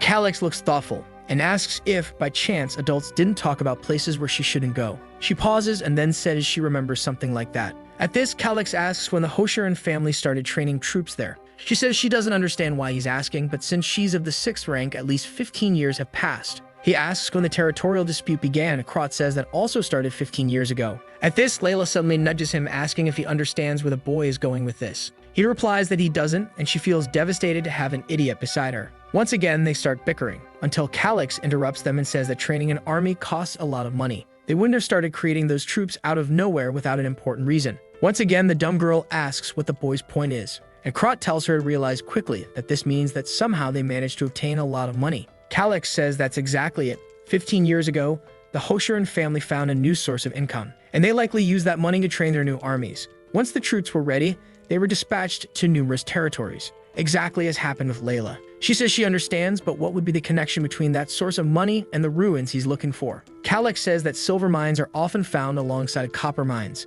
Besides that, some copper ores can also contain traces of silver. Krat asks if he is suggesting that the Hoshiran family is secretly mining silver, and that would be an extremely serious crime. Calyx says yes and tells him to think about it. The law of this place stated that any gold or silver found always belonged to the royal family, no matter where it was located. However, it would be foolish to believe that every noble would be that fair. Krat asks what the connection to the ruins is, and our boy says he already knows what kind of ruins they are, perfect ones to hide this type of secret. Unfortunately, he can't reveal to Krat that he already has some information about this. Layla, who's really growing into a sharp girl, asks what all of this has to do with him. She thought it was impossible for him to attack that place because Shikin's territory didn't have the resources for that. Krat gets frustrated, thinking that, as much as he hates to hear it, this is the truth. And she insists, saying that even if they started a war, as soon as the royal family knew it was pure silver, they'd take everything. Calyx says they wouldn't gain anything by passing this information to someone else. Besides, his territory is on the verge of collapse. Both of them stand there dumbfounded, wanting to know what he's suggesting then. That's when he says that since they obtained the money illegally, even if they stole everything,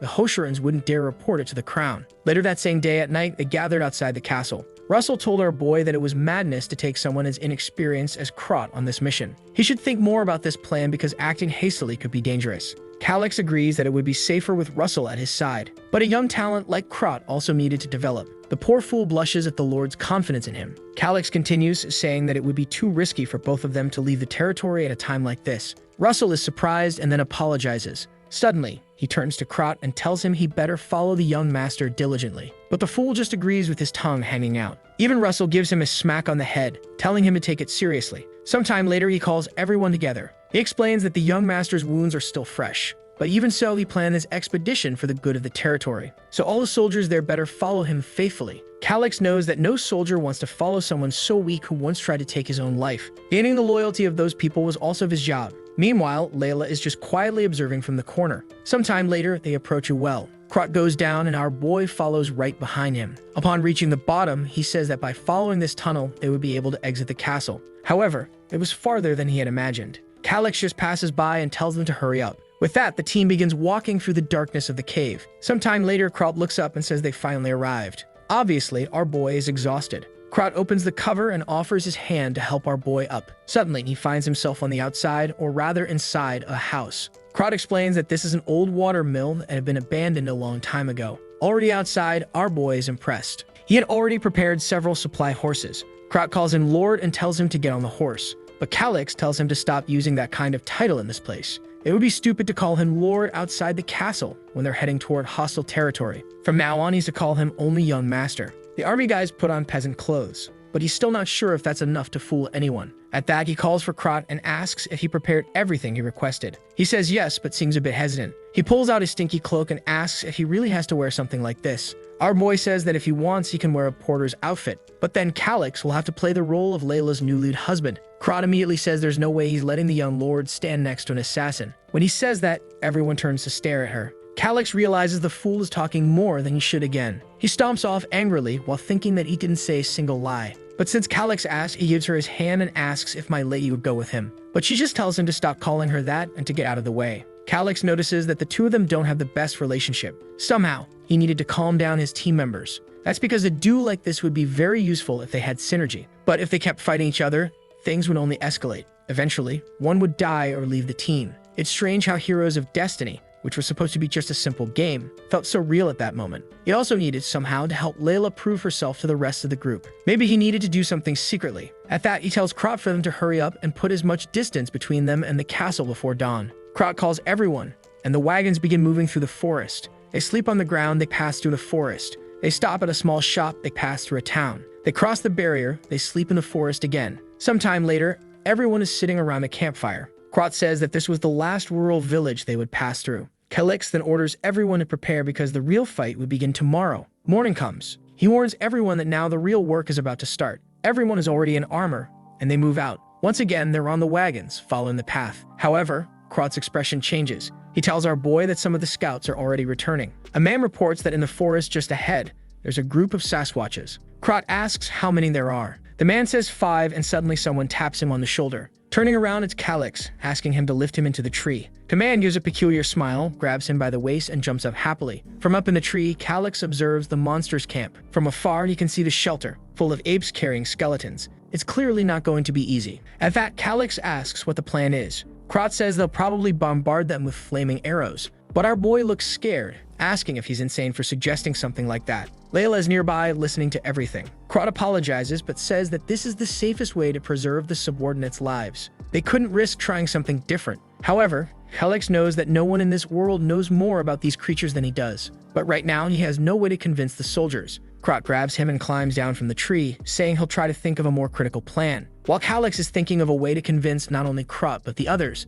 Layla is there quietly listening. She sees some of the guys reviewing the plan they'll follow, and she immediately realizes that their plan is garbage. Basically, it's to try and kill the apes, and that's it. Calix knows that if he makes a suggestion and they don't follow it correctly, things will only get worse. Layla observes him as he watches everyone, trying to find a way to prove himself to these people. While he's standing by the wagon, Layla shows up, saying she wants to discuss something. She warns that the plan will fail, and all the members will die. Even if Krot survives, not everyone is as capable as him. Calix says he already knows that. She then wants to know why he's silent and not telling anyone anything. He tries to explain that he's not silent. He's just trying to think of a way to convince the subordinates. Suddenly, Layla says she has an idea and he tells her to go ahead. She explains that Sasquatches are very attached to their young. That means if they attack the females and children, the males will definitely come to protect them. The monster's retaliation would only start once they're 100% sure the children are safe. Of course, our boy already knew this and asks what the rest of the plan is. She finds it strange that he doesn't react and says she first needs to know something. The plan was just to pass through quietly and not necessarily kill the creatures. He says yes, since the goal lies elsewhere. She explains that if that's the case, then there is another method. At the moment, the creatures are blocking the path because they think it's safe there. But if they attack the females and children, the front line will be drawn away. Our boy had already thought of this, but there's just one detail missing. He asks her who will do it. Who's going to be the one to attack the creatures alone and draw them all away? He yells, warning that this is basically a suicide mission. But out of nowhere, she says she'll do it, and he looks a bit confused. He explains that since the beginning, when she suggested it, he intended to take the role himself. He then asks if, by any chance, she's planning to use a certain herb. She looks confused and asks how he knew about that. He says it's obvious, because otherwise she wouldn't accept a suicidal mission like this. He then says that lately he's changed a lot out of nowhere. Suddenly, he starts coughing, saying that if it works, it's not a bad plan. She then thumps her chest and tells him not to worry. She spent a lot of time there as a child, so there's no way it'll go wrong. Calix then asks why she's going so far to help him. She simply replies that if the Shikin family dies, she dies too. Our boy warns that it'll be hard for her to gain recognition from the others and asks if she's okay with that.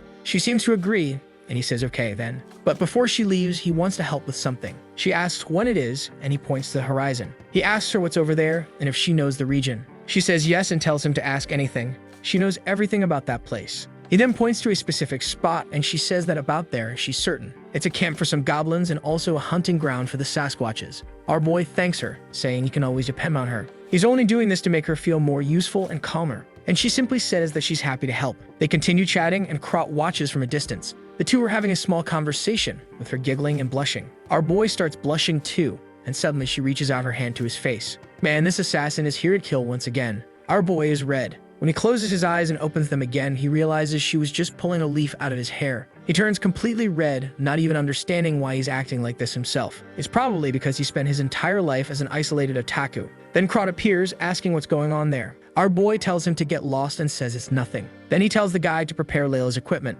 He also says that she'll be on a mission, so nobody should ask questions if she disappears. Krot wants to know about the mission because he doesn't trust her. But Calix says to trust him. He trusts her, and they're on the same side. The knight doesn't want to accept it, but says that just this once, he'll understand. Layla drops something on the ground and tells them not to worry because she already has her own equipment. Everyone looks at her, a bit embarrassed. Man, this assassin really is dangerous. What's up with her walking around like that? Calix is practically exploding while Krot asks what this is. She puts on her gauntlets and her boots. Let's admit it, the lower part around the glutes is missing just a bit of armor. She then takes something in her hand and starts smearing it on her face. Apparently, it's that herb meant to distract the Sasquatches. Obviously, it stinks like hell, and Krot pinches his nose shut. Meanwhile, Layla doesn't care at all about her outfit with the people staring at her because of the smell. What matters to her is completing this mission. Her concerns were unnecessary. Calix then asks the prince if they can start the plan, and he says she should take some soldiers with her. But she's certain they wouldn't listen to her orders, so it's better not to. He responds that if that's the case, then she's free. With that, she gracefully jumps from branch to branch. Krot turns around saying that they need to move forward as well. The army advances through the forest and Krot declares that they'll finish this in one strike. Everyone is ready, but Calyx is still feeling insecure about this fight. One of the Sasquatches notices something, and when it turns, Krot is leaping toward it. He manages to land the first cut, but it's too shallow. Calyx wonders why he slashed in a situation where he should have tried to stab. And Krot is quickly covered by the shadow of the Sasquatch, which unleashes a flurry of punches. He's thrown far away, and the fool is grinning, saying that this fight is much more exciting than on the PC. Suddenly, the ape starts beating its chest, and everyone looks confused.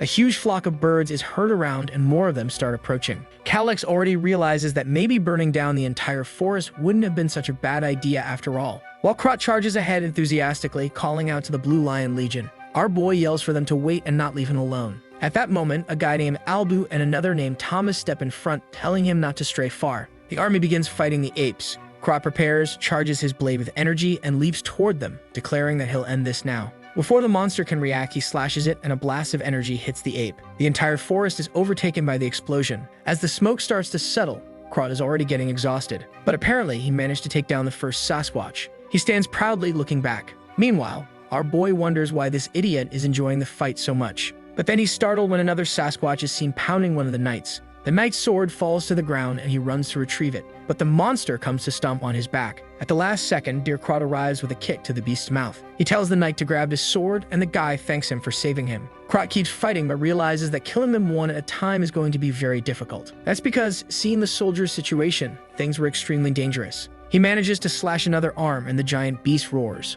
The problem is that he's only one man and is starting to get exhausted. Not to mention, even the older apes were stronger than he expected. He decides to try immobilizing some of them and slides under a leg, slashing at its heel. The beast roars and another one goes down. The soldiers get excited, seeing that they have a chance to win. But Krot knows something is wrong. Looking around the forest, they see 8, but there's still one missing. That's when he hears a sound beside him. There's a giant albino one charging toward the prince. And the worst part is that the monster is running and Calyx has no way to escape. Krot rushes, but Albu steps in front, telling the prince to stay back. From a distance, Krot unleashes another lightning attack, and everyone is momentarily blinded. But as the smoke clears, a hand bursts out of it. It strikes Albu in the chest, sending him flying and leaving a crater in the ground. Calyx is shocked, realizing that should have been him. Thomas steps in front, telling the prince not to move. Meanwhile, the monster keeps advancing and Krot is starting to get exhausted. He leaps for another attack while Thomas stays by the prince's side, until Calyx calls out to him, saying he needs to help deal with his Sasquatch. Otherwise, everyone will die. But Thomas didn't want to leave the prince's side because it was too risky. However, Calyx warns him that no one is coming to save them, so if they have a chance to win, it's now. He grabs the knight's arm and says that if more soldiers die, they'll be at a numerical disadvantage. Thomas knows this, but as a knight, he can't abandon the prince just like that, until Calyx yells, asking how long he plans to defy orders. Hearing that, Thomas realizes he has no choice. In the end, the knight has to follow the Lord's orders, and he says he'll obey. Calyx thanks him and then runs off. He follows the crater until he gets close to Albu. Obviously, the poor guy is in bad shape on the ground, and Calyx is horrified at the sight. With one attack, he had lost his arm, and his armor was completely crushed. He approaches, telling the guide not to lose consciousness because he's going to stop the bleeding. He pours a potion into his mouth, but he knows it's not enough. When he removes the armor, he sees that the guy's stomach is a crater. The Sasquatches punch and hit directly, leaving him with massive internal bleeding. The problem is that these low-level potions aren't enough. They need a healer as soon as possible. He grabs the guy's sword and tells him to stay awake. He'll come back as fast as possible and make sure he survives. Shortly after, in another part of the forest, he hides behind a tree, observing the Sasquatches. This was the hunting region for goblins that Layla had mentioned. But just glancing at them, he's terrified to see the beasts pounding their chests. The monsters were much stronger and more disgusting than he had imagined. He punches the tree, thinking that he really could die here. He's afraid, even though he wants to trust Layla's plan and is sure she set up the traps. If everything goes right, he won't get hurt, but this isn't the world where he's sitting behind a monitor. Breathing heavily, he remembers Albu lying there. He tells himself it's fine. He won't die. He steels himself, saying that he'll do this, and then steps out from behind the tree. He calls out to the Sasquatches, shouting that today is their day to die. The ape charges at him, but suddenly he pulls a lever and several spears strike from behind. They stab right into the beast's ribs and it drops to the ground immediately. But as soon as the first one fell, another monster noticed and came running toward him. Calyx barely dodges the attack and manages to pull another lever. This time, a rope swings down, slamming the giant beast into the ground. These were extremely sharp spider vines. Additionally, he had asked Layla to coat the spikes with mermaid venom, an incredibly strong anesthetic. Seeing how weak the ape is now, he believes it worked. He steps closer, grabs the sword and strikes it right in the middle of the head. The feeling of the blade piercing the skull was so much different than in the game.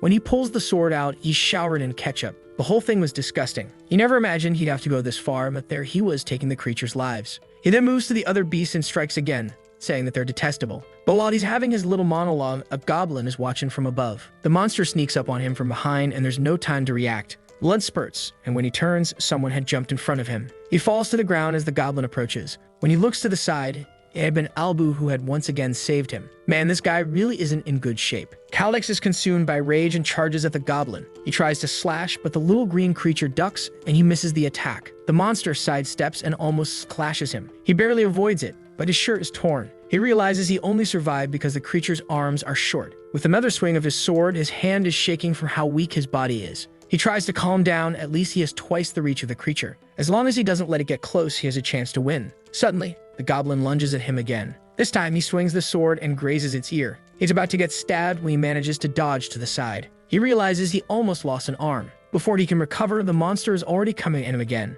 Another slash and another nick on its ear.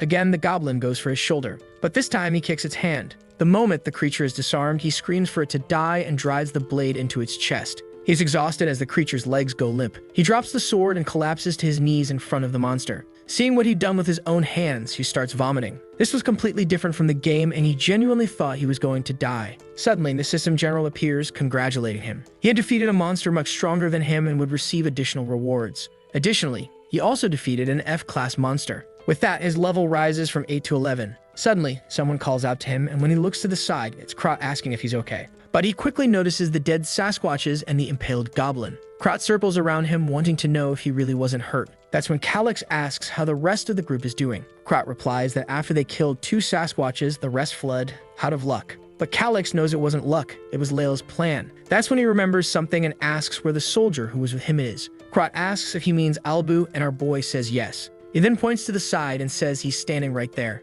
Calix knew it was impossible for no one to die on the mission, but seeing Albu's body, he apologizes. He blames himself, saying he should have been more careful. Krot stands there observing. Then he says it wasn't Calix's fault. Besides, Albu had died honorably on the battlefield. But Calix tells him to stop being ridiculous. Death was just death. There was nothing honorable about it. Krot knows this is the first time the boy has lost his subordinate and understands how he feels. But soon after, more bodies are brought before him. Calix freezes and asks what happened in the end. Krot says that 3 died and 1 was injured, which was a good outcome given the circumstances. But Calix can only think that all of this is his fault. He should have forced the knowledge he has about this world without fear of being exposed. Besides, he only survived because of Layla's traps and because Albu stepped in to defend him. He clenches his fists and begins shouting while all the soldiers watch him. He then asks what is done with bodies on the battlefield. Krot explains that if the body isn't in too bad a condition, they can take it back. Calix simply says to do it, no matter what state they're in. As Krot turns to give the order, he notices everyone crying. The soldiers were moved because, in this world, it wasn't common for a noble to care about their servants. Seeing how he acted, they swore they would protect his life at any cost.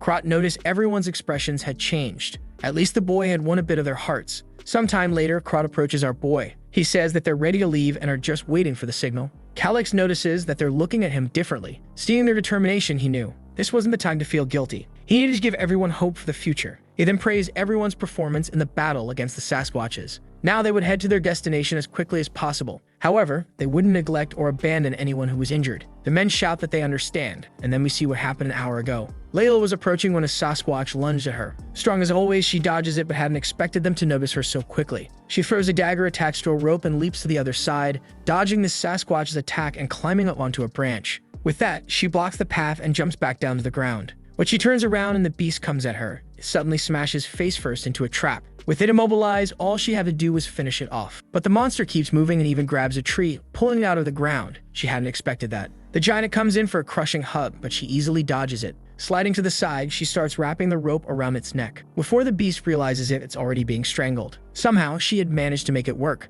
She didn't think it would be possible for this ape to break through those monster tendons. Besides, the ropes were too thin for it to grab with its hands. Then she notices that even while strangled, it's still knocking over trees. She's a bit shocked and decides she needs to finish this quickly. According to what Calix said, all she had to do was inject the venom straight into its bloodstream. Once again, the ape comes in for a smash, but she dodges and slips behind it. She pulls out a needle and drives it right into the monster's nape. She had done everything he told her to, but she wasn't sure it would actually work. Now her only option was to pray that it worked. The ape, however, doesn't seem to be calming down and keeps thrashing until the trees shatter. Then she realizes the venom isn't working as well as expected, or rather, is working because the ape's eyes roll back and it crashes face first to the ground. She's impressed that it actually worked. As much as she didn't want to admit it, that blonde brat knew more about poisons than she did. But it's very strange because he changed so much overnight. She's been watching him up close for over a year now, yet suddenly he seems like a completely different person. At least she hopes it's for the better. After all, she never thought she'd have the chance to get revenge again. But maybe now it's possible.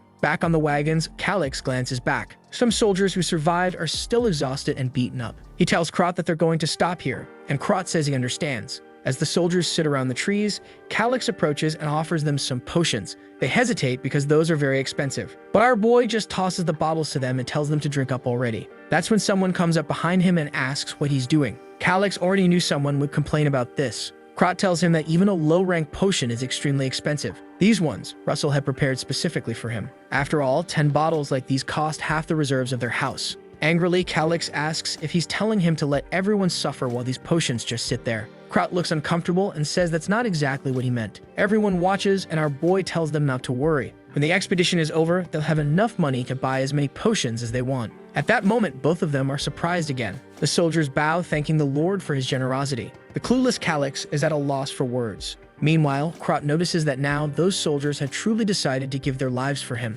Our boy tells him to wipe that dumb smile off his face and get ready to move out. As soon as he gets on the wagon, the system screen pops up, showing that the support percentage had increased to 18%. He smiles and tells them to move forward. The wagons continue advancing through the forest. Sometime later, someone shouts for them to stop. Krot asks what's wrong and Calix says they've arrived at the destination. Krot looks confused because he doesn't see any secret vault. Not to mention there's no one guarding the area. What kind of place is this? Calix asks if Layla has sent a message, and Krot says no. With that, they just decide to set up camp there for now. Until further orders, they would stay put. A while later, inside a tent, Calix points to a region on the map and says that the Hosheran family vault is right there. Krot asks if he's not way off, and our boy says no. At that moment, Krot yells in his face, saying that based on the map, it would take at least a week to get there. The soldiers were already getting exhausted after being away from home for so long, and if they told them they had to march for another week, half would probably give up. Thomas also says that staying in one place for too long is dangerous because they'd be found soon. Calix lazily tells them to listen before they start complaining. He just pointed to the vault's location. He never said they were going there. Krot comes to ask if the objective of the expedition isn't to steal the vault. Calix walks to a corner of the tent and says they'll access it from there. He starts stomping on the ground, searching for something until he steps on a lever. Suddenly, the ground begins to rise and a stone appears in front of him. The men look completely confused as he starts fiddling with some kind of puzzle. Suddenly, the stone sinks back into the ground, revealing an entrance. As soon as the blonde boy steps forward to follow the path, the men grab him, saying it could be a dangerous trap. Our boy says he highly doubts that. Krot then admits he's confused and wants to know how Calix has information about this place. Calix says that what he knows comes from a reliable source. Considering he's been somewhat incompetent so far, he knows it's hard for them to believe him. But soon, they'll see for themselves. Krot looks a bit embarrassed and Thomas steps in, saying he believes in their leader. A leader who valued even the weakest of his soldiers was someone he could place his trust in. The other soldiers alongside them also say they believe in him. If they follow this path and die anyway, it would be an honor. Krot gets emotional and our boy tells them to stop trusting him because he's still weak and can't even use mana properly. They were idiots to trust their lives to someone like him. Thomas smiles, and let me tell you, the smiles in this story are dark. I always feel like these guys have some sinister intention. Thomas then says that strength isn't always physical. Our boy tells Krot to stop crying and turns to everyone, saying it's time to go. With that, the army begins descending the stairs. Meanwhile, Calix looks out from the tent, hoping everything went well with Layla. Back with everyone's favorite assassin, Layla is collecting monkey blood. She wipes her face, saying she has enough. Standing in front of the cave, she says it's time for some fun. She starts striking 2 pieces of wood together to start a fire. In the next scene, she's jumping from branch to branch, and from afar, you can see the fire she caused. With that, all the Sasquatches in the area should be drawn to it. The problem, however, was something else. Some hooded guys whose insignias looked eerily familiar were passing through the area and saw some bodies on the ground. Layla already knew these cockroaches would show up. She puts her hand on her dagger, saying she's going to finish this. She'd show them what happens when you turn your back on someone with the position of an executioner. One of the men on the ground starts writing on a paper, saying they're in an emergency. They have found a Sasquatch's body, and there was no one wounded nearby.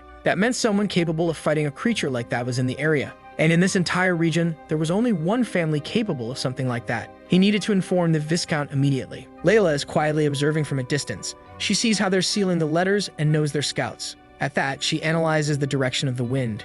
She takes some of the blood in her pocket and smears it on the tree next to her. Once again, another guy is sealing a letter, and she's watching from the tree above. The scene shifts to the Sasquatches arriving at the fire. They don't want to enter the cave, but suddenly, one of them stops and sniffs the air. All of them begin roaring and change direction. One of the scouts carrying the letter is leaping from branch to branch, thinking he needs to deliver the information as quickly as possible. He stops on a branch to check the path ahead, and takes a dagger straight to the chest. He looks down, sees the blade, and when he turns to look behind him, he's kicked to the ground. Man, he falls like a piece of trash. Layla approaches the body, grabs the letter, and realizes it's important to inform the prince about this. She immediately starts running. Meanwhile, the Sasquatches are wandering through the forest, following the scent of blood. At the same time, the group continues advancing through the tunnel. Calyx knows that this place was built by a wizard who had retired to conduct experiments, so it wouldn't make sense for that person to set up a bunch of traps in their own house. Krot argues that it's for ensuring the person's safety. However, our boy places his hand on the wall and says there are no traces of digging. The stairs, too, were crafted using magic. To have that kind of power, the person would have to be at least an 8th class archmage, which means if this person really wanted to set traps, everyone here would already be dead. Krot doesn't quite know how to respond. Then, following the path, they reach a passage leading into a massive room. Excited, Krot orders Thomas to protect their boy while the rest search for treasure. Calyx says that if they find any intermediate-level potions, they should give them to the injured soldiers. He walks over to a chair and sits down calmly. At that moment, Thomas asks how Viscount Hosheran discovered such a ruin. Our boy says maybe it was luck or someone shared the information, but he isn't sure. Thomas then remarks that it's strange they even had a magical crystal ball. Suddenly, Calyx's expression changes and he wonders if this is what he thinks it is. Even though the magical protections had weakened, it wasn't something the Viscount could break easily. He then asks who the Viscount's lord is, and Thomas replies that it's Marcus Antonio. Calyx realizes he'll have to prepare for the worst. At that moment, Krot shows up with the intermediate potions Calyx mentioned. Calyx immediately tells him to hand them out to the soldiers, and Krot does so. Though he can't help but think it's far too expensive to waste like this. But Calyx knows that, at a time like this, it's more important to have soldiers than to keep potions stored away. They then show him some magical crystals, additional potions, materials, and other items. None of it was useless, but there wasn't anything incredibly valuable either. However, Calyx knows that if the system said, "This is a treasure ruin," there's still something hidden here. Suddenly, he senses something coming from the corner of the room. Out of nowhere, Krot puts his hand in front of him and asks what's wrong. Krot says they've already completed their investigation and there's nothing lurking in the shadows, so he should stop trying to act alone. But Calyx walks forward anyway, saying he doesn't care because Krot wouldn't understand. He starts running his hand along the wall, trying to remember where the secret door was located. That's when he finds a small hole for his thumb and everything begins to shift. Here comes the boy's treasure. Looks like those 10 years of playing games really paid off. Inside, there's a giant crystal ball surrounded by smaller crystal spheres. Additionally, it's like a monitoring room that could oversee their entire approach. Krot, however, points out that there's something very strange about this place. They had investigated all the ruins, yet he doesn't recall seeing a room like this. Calyx explains that this is what's called a false ruin. In the past, it was common to make 2 entrances. One of them was easy to find but contained nothing valuable, so most people would give up. Krot deduces that the false ruin must be the Hosheran family's secret vault, and Calyx says that since everything is connected, they can reach it from here. He places his hand on the sphere, trying to recall which function needs to be activated. After fiddling with it for a bit, they hear a sound nearby. When Krot runs over, he sees a door opening and Calyx tells him this leads to the false ruin, but he says there's more. Looking further at the spheres, he points out that in the false ruin, there's an entrance. That entrance leads to the silver mines that have been making the Hosheran family so much money. Krot says that now it's clear how the royal family never noticed this. Calyx warns that since they don't see anyone here, it likely means the area is only used at specific times. And to ensure rumors don't spread, the workers are probably killed soon after. Krot is furious, but Calyx reassures him, saying it's fine. All they need to do is disable the crystal ball the Hosherans use as a key. It's like modifying security codes and access connections.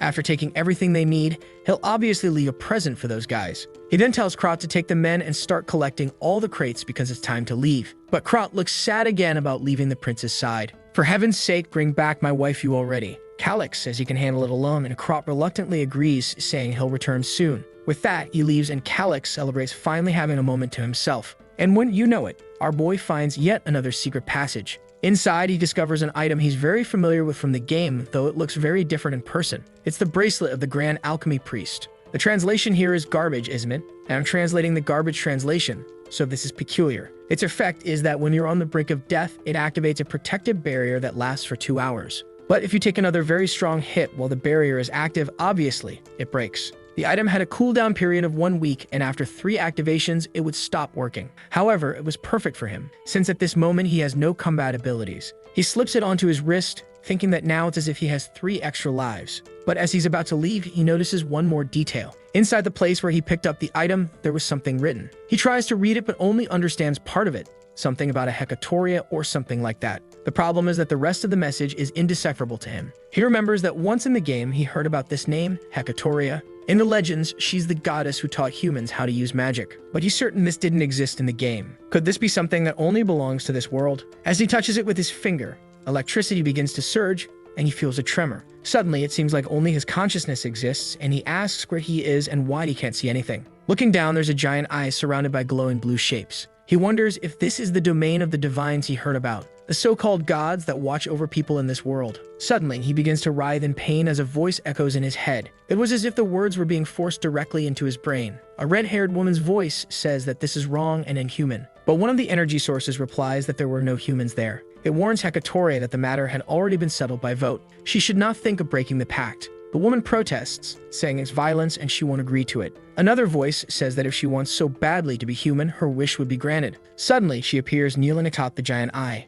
Calix hears a terrifying sound he can't comprehend. While Hecatoria is screaming in the middle of it all, he covers his ears because he can't bear to listen any longer. The voices declare that Hecatoria has now fallen to the rank of a demigod. It would no longer be appropriate to call her by her old name. From now on, she would become an object of hatred, driven into miserable madness by the very insects she adored. They were eager to see the expression on her face at that moment. Suddenly, Calix finds himself back in the room. I'm confused, he's confused, you're confused. This must be the author's intent. Out of nowhere, the cistern window pops up and Calix is shocked. He had obtained a fragment of Hecatoria's first authority. It appears to be a skill that deals area of effect damage to all nearby enemies. The damage scales with his level and is impossible to dodge. However, the more enemies there are, the less damage it deals overall. Calix knows that abilities normally range from rank F to rank S, but there are exceptions when it comes to so-called unique abilities. And beyond that, there are authority abilities which are even more distinct. It's a power that only X-class individuals or those known as demigods can use. In fact, developing an authority is the only way to reach the X-class.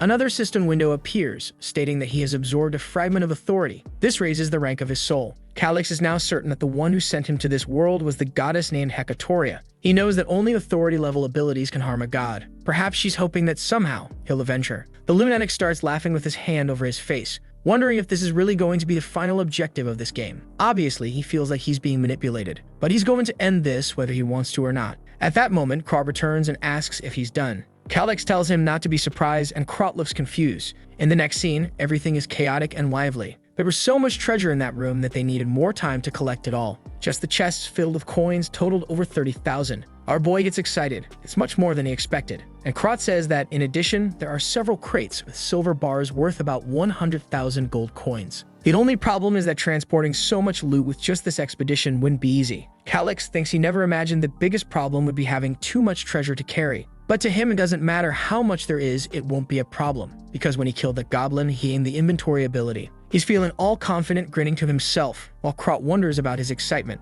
Calix simply tells him to bring the crates closer. He'll handle the rest. Krot asks if everything in front of him is accounted for, and the man confirms it. Calix then tells him to prepare everyone for the return journey. Krot agrees, though he has no idea what the boy is planning. But Calix knows that in this world, the concept of players and abilities doesn't exist. It would take too long to explain what an inventory is. So instead of explaining, he'll just make it work. At that moment, Krot says everyone's outside but asks what they're going to do with the crates. Calix shows the bracelet and says he obtained it there.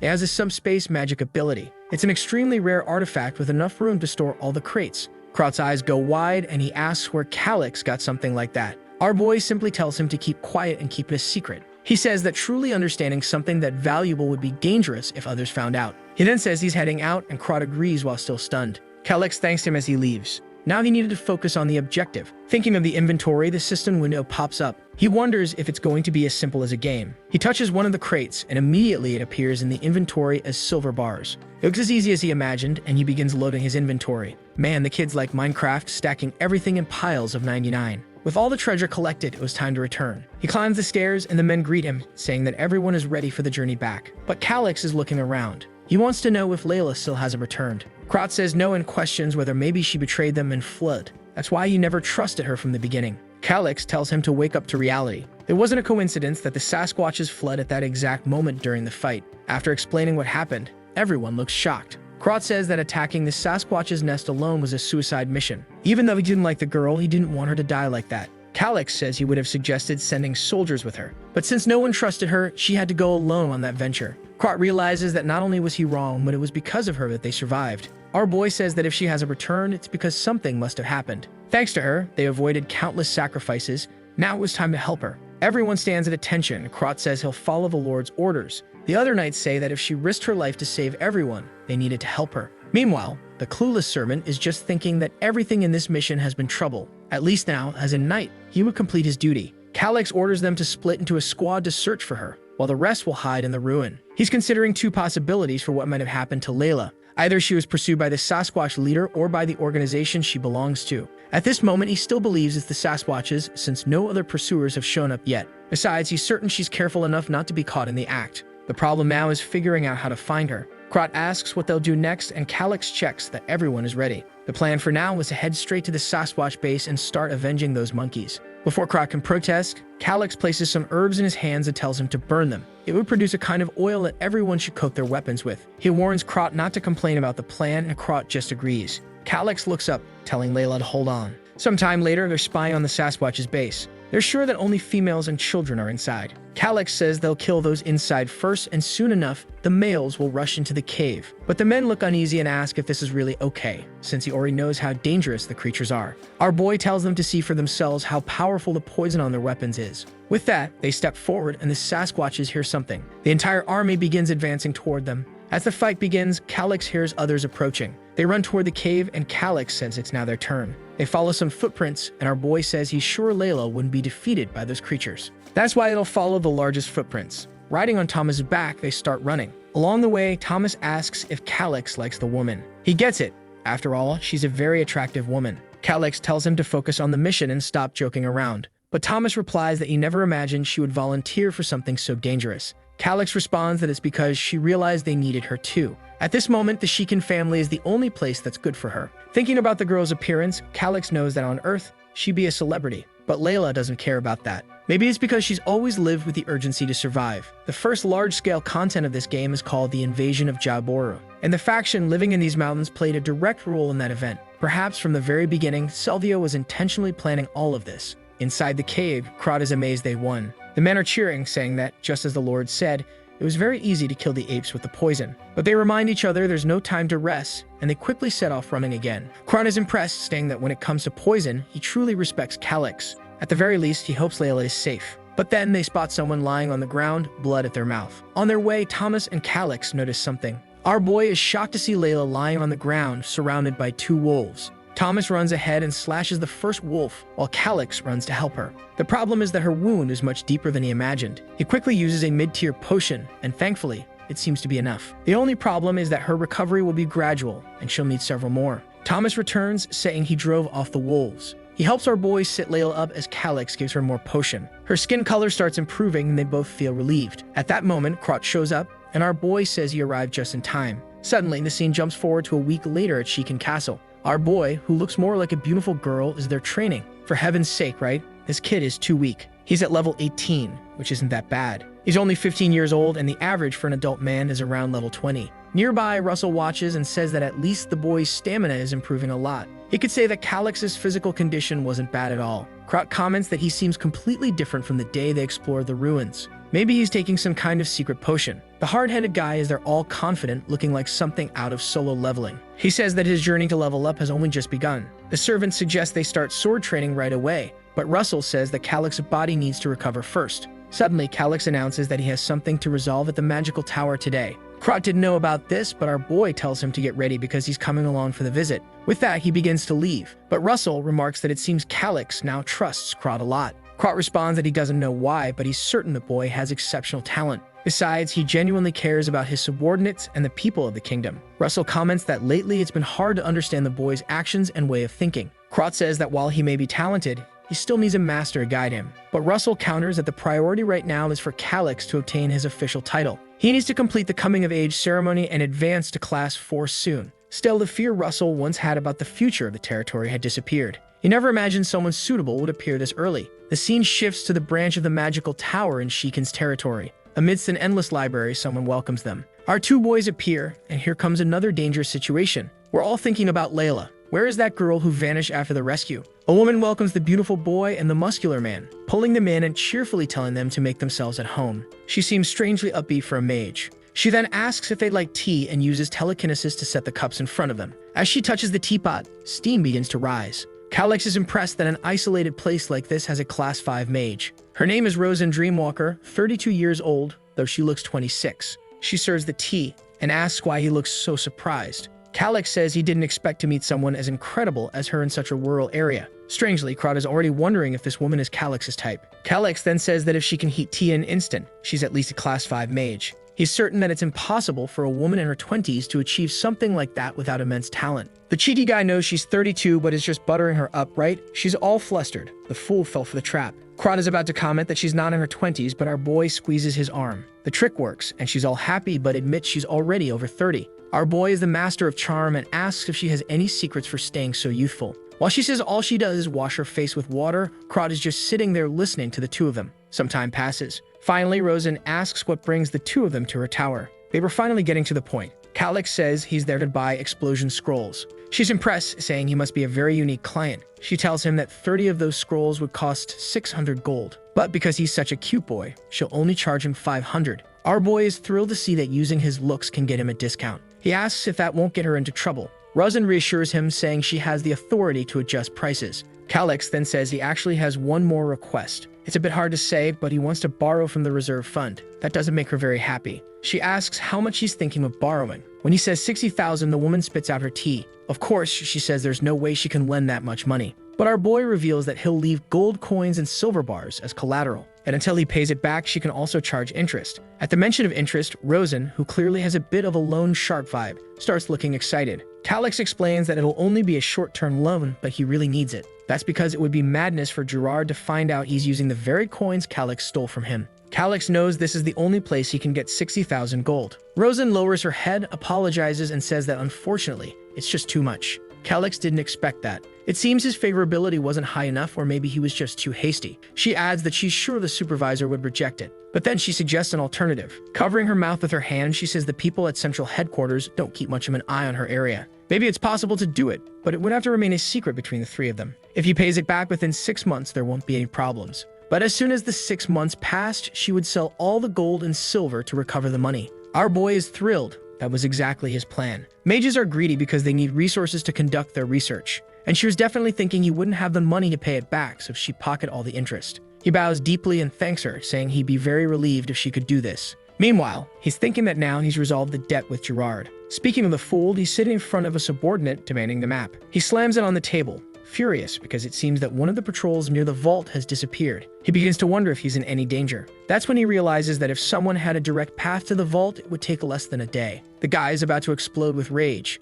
Immediately, he orders everyone to prepare to head to the lands of Golda. The problem is that the direct path was very different. Layla's former team runs headfirst into a golem. With Gerard right behind them, they have no choice but to attack. The golem swings its massive hand, and they realize they won't have time to dodge. The fools get sent flying. The weaker guys nearby already know that if they try to advance, they'll die too. They didn't even need to get close, they got flattened on the spot. Another man, his hair turning white with fear, shouts for caution. But he gets crushed too. Man, these guys are getting destroyed. 2 more idiots panic, and another golem finishes them off. Gerard stands there, silent, while the trainer of those men wonders why a golem has appeared. A creature like that doesn't form naturally, which means there's at least a Class 5 mage nearby. He turns to Gerard and suggests they retreat, but Gerard shouts at him, demanding to know why he's saying that. No matter what happens, they must press forward. The path had to be cleared within 24 hours because they had tributes to pay to the Marquis. Even if everyone died in that place, they were to keep moving forward. Back at the tower, Rosen casually asks if they've received a little gift. She wonders if it's something romantic, like a lover or an affair. Our boy says no,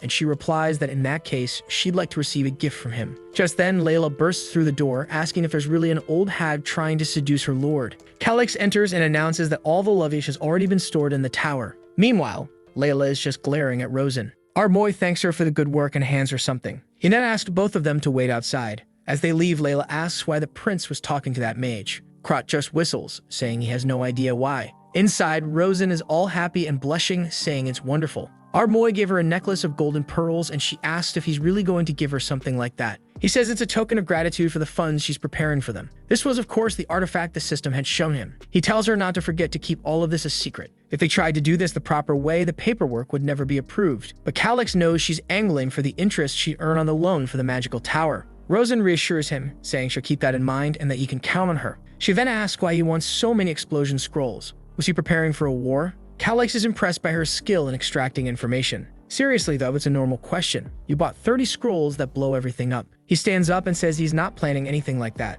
Those scrolls would only be used for mining. She finds it odd that he used something so expensive just to dig holes. She asks if he's found a gold mine. Calix is tired of how much information this woman is trying to pull from him. He waves goodbye, saying they'll continue the conversation next time. She looks surprised but smiles, saying she's looking forward to it. Outside, he finally has 60,000 gold in his inventory. With that, all the massive debts of the territory could be paid. He's just anxious to see Gerard's reaction when he finds out his treasures were stolen. While he knows he means nothing to Selvio, it's obvious he won't let the man who ordered his assassination get away with it. They would pay for what they did. Even if they had no idea this had already begun, the revenge wasn't over yet. Back at the golem, the men have wrapped chains around it, trying to pull the creature down. They anchored it to the ground, pulling in all directions until they finally expose its core. One of the men stabs it with a knife, yelling for it to die, and strikes the center of its chest. The core flares up, releasing an explosion as the stones fly in every direction. Man, the squad is in rough shape. Everyone is dead on the ground, swords scattered, bodies collapse. One of the men says they managed to kill the golem, but it costs 60% of their squad.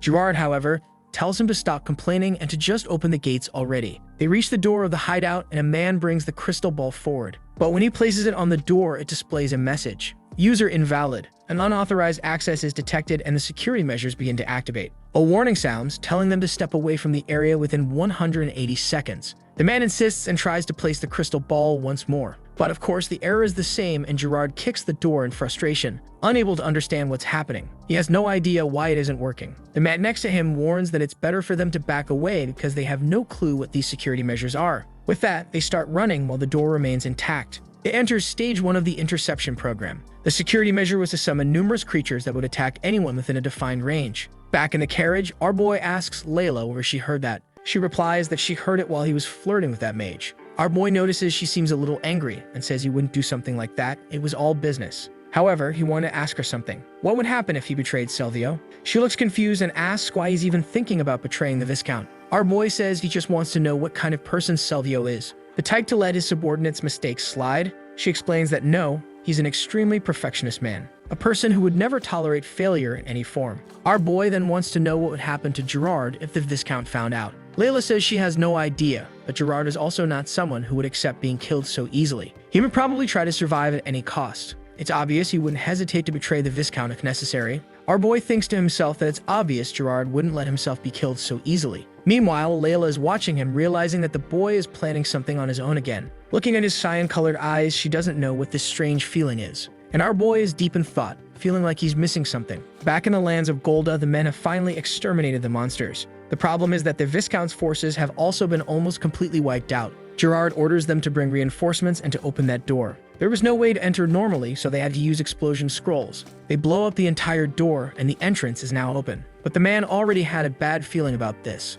Inside, they realize the treasures are not there. Desperate, he orders the men to quickly find the silver. Everyone runs around searching. Of course, they won't find anything. One of them eventually finds a scroll on the ground. He opens it, wondering what it is. It's an explosive. Boom! Everyone's sent to the afterlife. When Gerard gets up, he has no idea what just happened. Most of the men who ran off to look for the treasure are now buried under rubble. At that moment, Gerard already knows. With what just happened, they will be executed by Viscount Selvio. It's time to activate an emergency plan. He approaches one of the men and tells him he's always been grateful for his service. Out of nowhere, another man comes from behind and finishes him off. Gerard tells the man not to blame himself because he did everything right. It's just that the secret couldn't leave that place. With that, another one is dead. The friend of the fallen man says that someone named Cape definitely won't stay quiet about this. They probably sense something abnormal in the region and will soon figure everything out. Gerard replies that it doesn't matter. All they can do now is follow the emergency plan. The scene shifts to Viscount Selvio's villa. Gerard is there and the old man says nothing.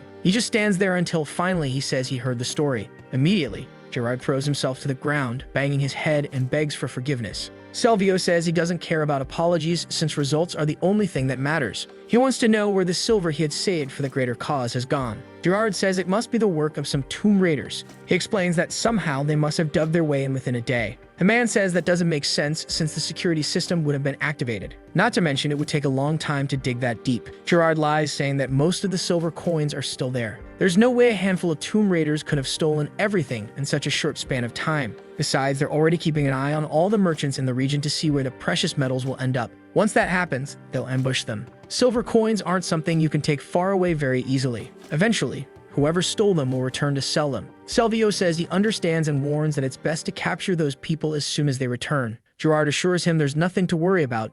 It will be done. Salvio goes to a drawer and says they need to apply pressure until these thieves return every last coin. However, something had to happen. Of course, Gerard had received his punishment. The poor man begs to be spared, but the whip comes down on his back. Salvio curses him as a slay bastard and asks if he's really mocking him. Gerard is just there, thinking that somehow he has to endure this hell. Salvio continues whipping him, shouting that the biggest problem is that he lost half of the shadow forces. Something they had been training for so long became useless because of him. After a great deal of affection on Gerard's back, Salvio pauses for a moment. He warns that his complaints are nothing. But if they jeopardize the greater cause, that's a whole different story. He warns that from now on, Gerard no longer has any authority over the shadow forces, and he can only act after receiving permission from him. Gerard, of course, simply replies that he understands. The man then says that they urgently need tribute money now. He orders Gerard to inform the Shikan territory that they will begin the process of confiscating their assets. Even if they don't have much of value, would be enough to help with the tributes. If it's not possible to take anything from Shikan, then Gerard himself would have to sell what he owns to pay the bills. Gerard just says he understands and tells him not to worry. Meanwhile, he's thinking to himself that there's no way he's losing everything he worked so hard to get. Salvio sits back in his chair and reminds him that he hasn't been forgiven. He'll have to find that silver. And if he doesn't, he already knows what will happen. Sweating profusely, Gerard simply replies that he understands and bows deeply. Outside, Gerard's friend asks if he's okay. He hands him a potion and tells him to recover quickly. Gerard drinks it, and the man tosses him a cloak, saying they need to return to the base soon. However, Gerard wants to know where this Jacoby is. The man responds that Jacoby drank too much, and after the fight, he hasn't been able to do anything. But recently, they added a desert boy who looks like Prince Calix. Gerard scoffs, saying he doesn't like desert folks because of their sunburned skin. However, he wants to know how the rest of the preparations are going. The friend replies that everything will be ready in 3 days. The problem is whether they'll be able to escape easily. The man reassures him, saying not to worry. Half of the squad is dead or injured, and the remaining ones are just low-level thugs, so this was the perfect opportunity.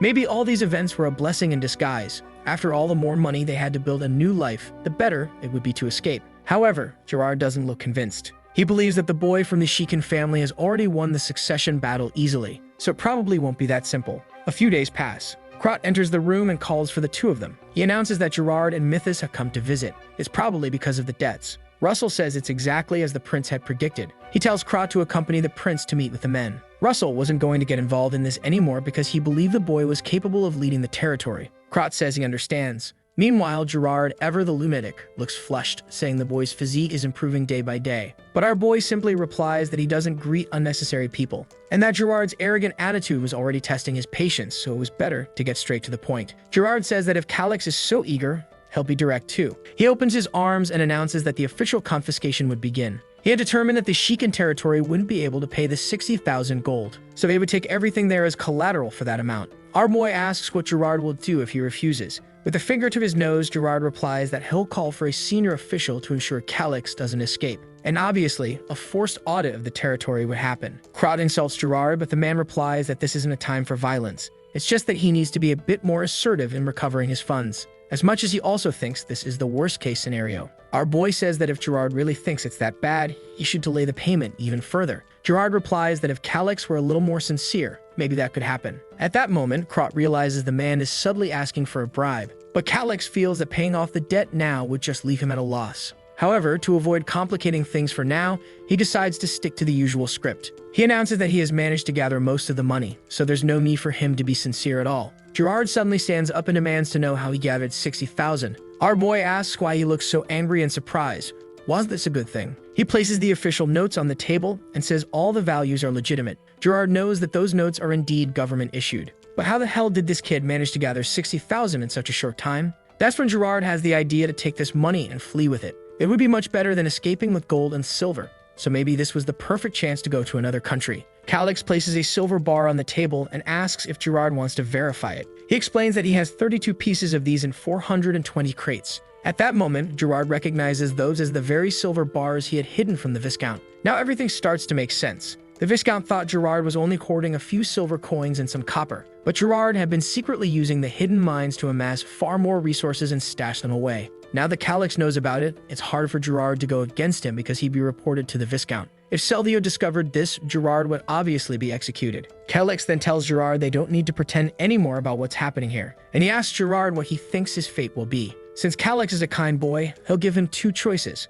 Either he confesses that he was stealing for Selvio and faces punishment, or he betrays the Viscount and flees this place. Gerard is just seething with frustration, while the boy knows that Gerard is completely cornered. To give him a sliver of hope and help the man out, he decides to take action. Calix tells Gerard that he will help him survive if he chooses to flee. This was a very rare opportunity, so he wants to hear Gerard's answer. Krat seems a bit confused about the prince's plan. Gerard replies that just helping him escape the territory isn't enough. Our boy says he can provide solid support to ensure no one touches him. Gerard asks if the prince is trying to make him serve him. Calix responds that Gerard is already hated by the most powerful person in this region, so obviously that wouldn't be a good deal. Gerard then says that if he had someone even more powerful than that man, surely the prince would be the one conceding. Calix replies that Gerard has finally understood and places a sheet of paper in front of him. He says that once Gerard signs it, he'll reveal the plan. The paper states that the Shikan territory has already paid off all its debts to Myrta's companies. The lunatic starts laughing, saying that Calix really is terrifying. It seems the boy has been deceiving the entire world this whole time. Gerard says he'll sign because he has no other option. After all, he doesn't want to become an enemy of the blonde boy. Our boy thanks him, while Gerard thinks to himself that eventually,